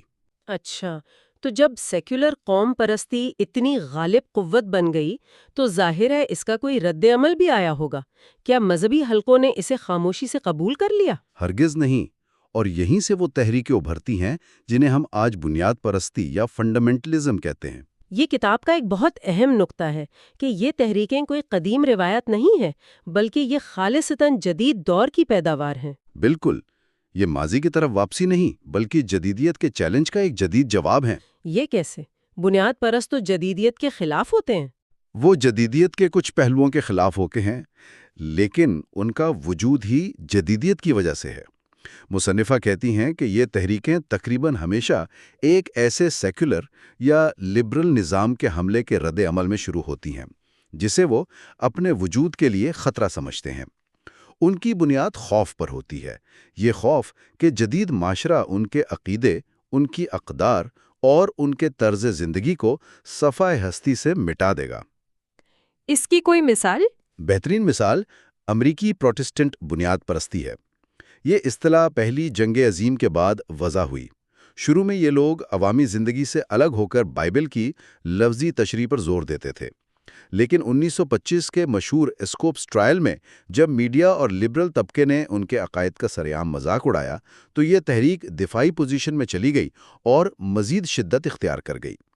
اسکوپس ٹرائل یہ ڈارون کے نظریہ ارتقاء کے بارے میں تھا، ہے نا؟ جی بالکل، ایک اسکول ٹیچر پر مقدمہ چلایا گیا تھا کہ اس نے ارتقاء کا نظریہ کیوں پڑھایا۔ اس مقدمے نے پورے امریکہ کو تقسیم کر دیا اور بنیاد پرستوں کو یہ احساس دلایا کہ جدید دنیا ان کے عقائد کے خلاف اعلان جنگ کر چکی ہے۔ تو کیا یہ ایک اصول ہے جو ہم آج بھی دیکھ سکتے ہیں کہ کسی گروہوں کو عوامی طور پر ذلیل کرنا انہیں ختم کرنے کے بجائے مزید کٹر بنا دیتا ہے؟ ایک بہت اہم اور بار بار دہرایا جانے والا نمونہ ہے۔ جب بنیاد پرست تحریکوں کو لگتا ہے کہ ان پر حملہ ہو رہا ہے تو وہ مزید انتہا پسند ہو جاتی ہیں۔ تاہم امریکی بنیاد پرستی متشدد نہیں ہوئی اور کتاب کہتی ہے کہ اس کی وجہ بہت اہم ہے۔ جی، وجہ یہ تھی کہ امریکی حکومت نے ان کے چرچ تباہ نہیں کیے، ان کی جائیدادیں ضبط نہیں کیں یا ان کے پادریوں کو جیلوں میں ڈال کر تشدد کا نشانہ نہیں بنایا۔ انہیں اپنے ادارے چلانے کی آزادی تھی۔ لیکن مسلم دنیا میں تجربہ اس کے بالکل برعکس تھا۔ بالکل، مسلم دنیا میں جدیدیت اور سیکولرزم کو نو آبادیاتی طاقتوں نے فوجی اور ساختیاتی تشدد کے ذریعے مسلط کیا، اور آزادی کے بعد آنے والے بہت سے سیکولر قوم پرست حکمران جیسے مصر میں جمال عبد الناصر یا ایران میں رضا شاہ پہلوی اپنے نو آبادیاتی آقاؤں سے بھی زیادہ سخت ثابت ہوئے۔ لیکن کیا ان حکمرانوں کا مقصد صرف مذہب کو دبانا تھا یا وہ اپنے ملکوں کو تیزی سے جدید بنانے کی کوشش کر رہے تھے اور مذہبی اداروں کو اس میں رکاوٹ سمجھتے تھے؟ کتاب کے مطابق ان کی نیت یقینی طور پر اپنے ملکوں کو جدید بنانا تھی، لیکن ان کا طریقہ انتہائی آمرانہ اور پرتشدد تھا۔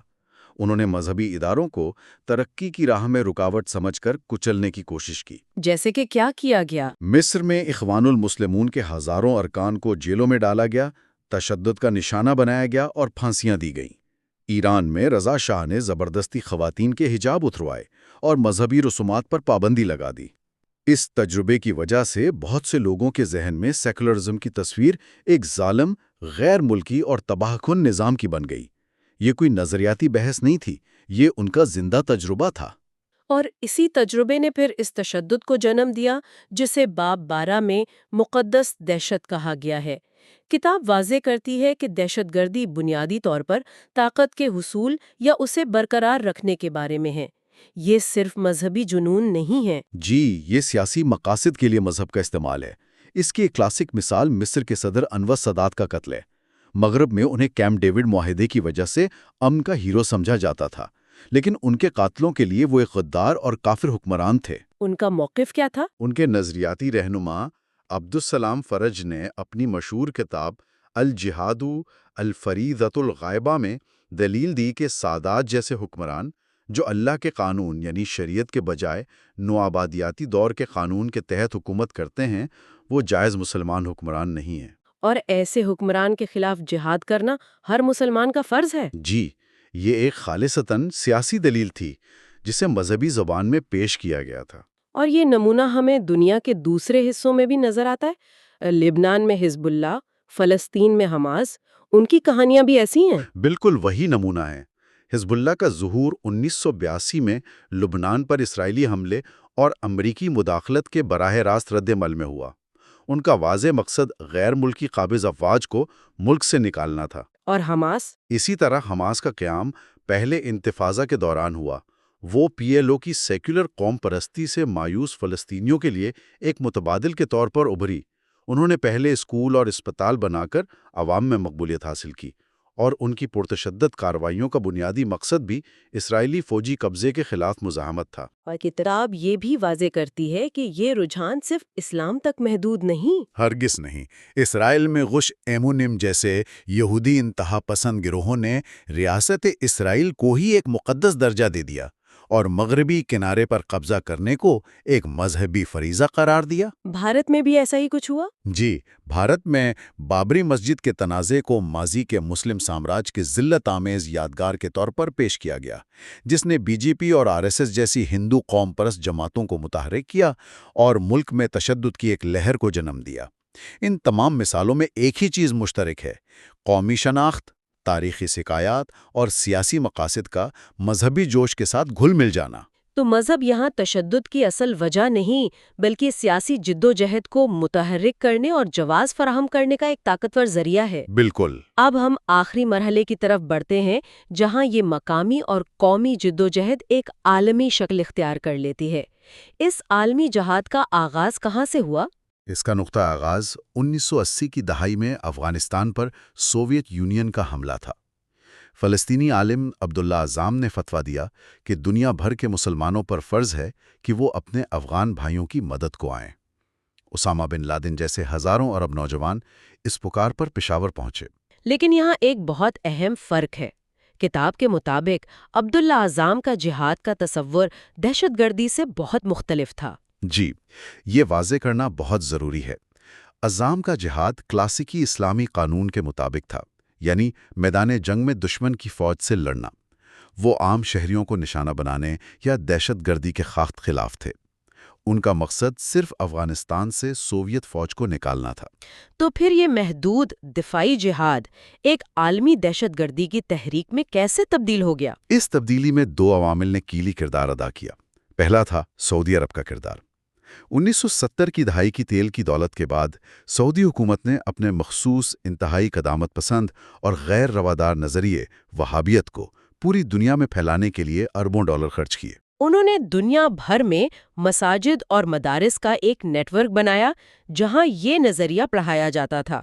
جی، اور اس نے اسلام کی روایتی تکثیریت اور برداشت کو شدید نقصان پہنچایا اور ایک سخت گیر ذہنیت کو فروغ دیا۔ اور افغان جہاد میں ان کا کیا کردار تھا؟ افغان جہاد کی حمایت کر کے سعودی حکومت نے ایک تیر سے دو شکار کیے۔ ایک طرف انہوں نے اپنے امریکی اتحادیوں کے ساتھ مل کر سوویت یونین کا مقابلہ کیا، اور دوسری طرف اپنے ملک کے بے چین اور پرجوش نوجوانوں کی توجہ اندرونی مسائل سے ہٹا کر ایک بیرونی دشمن کی طرف موڑ دی۔ بالکل۔ اور جب سوویت یونین شکست کھا کر افغانستان سے نکل گیا تو اس کے بعد کیا ہوا؟ اس کے بعد ان عرب افغانوں میں یہ احساس پیدا ہوا کہ انہوں نے ایمان کی طاقت سے ایک سپر پاور کو شکست دی ہے۔ اسامہ بن لادن نے اسی تجربے کی بنیاد پر القاعدہ کی تنظیم قائم کی۔ اس کا ہدف اب صرف افغانستان نہیں تھا بلکہ پوری دنیا تھی۔ جی، اس نے دنیا بھر میں مسلمانوں پر ہونے والے مظالم، فلسطین، بوسنیا، چیچنیا کو اپنے بیانیے کا مرکز بنایا۔ اپنے مشہور جنگ کے اعلان میں بن لادن نے امریکہ پر صلیبی صہیونی اتحاد کا الزام لگایا اور کہا کہ امریکہ اسلامی دنیا پر ظلم ڈھا رہا ہے۔ 9/11 کے حملوں کو بھی ایک مذہبی عمل کے طور پر پیش کیا گیا، لیکن مصنفہ واضح کرتی ہیں کہ اس کی جڑیں گہری سیاسی شکایتوں میں تھیں۔ بالکل، وہ شکایت کیا تھیں؟ سعودی عرب میں امریکی فوجیوں کی موجودگی، مشرق وسطیٰ میں آمرانہ حکومتوں کی امریکی حمایت اور اسرائیل کی غیر متزلزل حمایت، یہ سب سیاسی مسائل تھے جنہیں بن لادن نے ایک کائناتی مذہبی جنگ کا رنگ دیا۔ اور پھر امریکہ کے دہشت گردی کے خلاف جنگ کے رد عمل نے صورتحال کو مزید بگاڑ دیا۔ جی، کیونکہ اس جنگ کو بھی ایک نیم مذہبی جوش کے ساتھ لڑا گیا۔ برائی کا محور جیسی اصطلاحات استعمال کی گئیں۔ عراق پر حملہ، ابو غریب جیل کا اسکینڈل، فلوجہ کا محاصرہ، ان واقعات نے مسلم دنیا میں مصائب اور ذلت کی نئی تصویریں پیش کیں، جس نے القاعدہ کے اس بیانیے کو مزید تقویت بخشی کہ مغرب اسلام کے خلاف جنگ کر رہا ہے۔ اس نے شدت پسندی کی ایک نئی لہر کو جنم دیا۔ تو مصنفہ کے مطابق آج کا اسلامی دہشت گردی کا منظرنامہ کیا ہے؟ کیا یہ ایک مذہبی جنگ ہے؟ ان کے مطابق یہ اب کسی واضح سیاسی مقصد کے حصول کی جنگ سے زیادہ نوجوانوں کے غصے، بے بسی اور شناخت کے بحران کا ایک پرتشدد اظہار بن گیا ہے۔ یہ وہ نوجوان ہیں جو خود کو ایک ایسی دنیا میں بے وقت اور بے اختیار محسوس کرتے ہیں جو انہیں پیدائشی طور پر دشمن سمجھتی ہے۔ تو ان کے لیے یہ پرتشدد کارروائیاں اپنی شناخت کو منوانے اور دنیا میں اپنی موجودگی کا احساس دلانے کا ایک مسخ شدہ طریقہ بن گئی ہیں۔ جی، بدقسمتی سے ایسا ہی ہے۔ اس کے ساتھ ہی چھٹا حصہ اور کیرن آرمسٹرانگ کی کتاب پر مبنی یہ مکمل سیریز اختتام کو پہنچتی ہے۔ ہم نے دیکھا کہ تشدد کی تاریخ کتنی پیچیدہ ہے اور اسے صرف مذہب کے خانے میں بند کر دینا ایک بہت بڑی تاریخی غلط فہمی ہے۔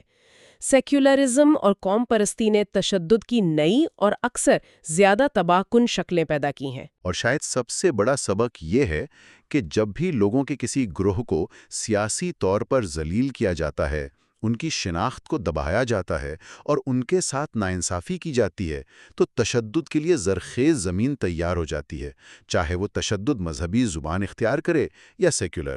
اس تاریخی اور تعلیمی سفر میں ہمارے ساتھ شامل ہونے کے لیے ہم تمام سامعین کا شکریہ ادا کرتے ہیں۔ ہم انہیں دعوت دیتے ہیں کہ وہ ان موضوعات پر مزید غور کریں اور علم کے ذریعے تاریخ کی پیچیدگیوں کو سمجھنے کی کوشش جاری رکھیں۔ اور آخر میں ایک خیال جس پر آپ کو سوچنے کے لیے چھوڑے جاتے ہیں۔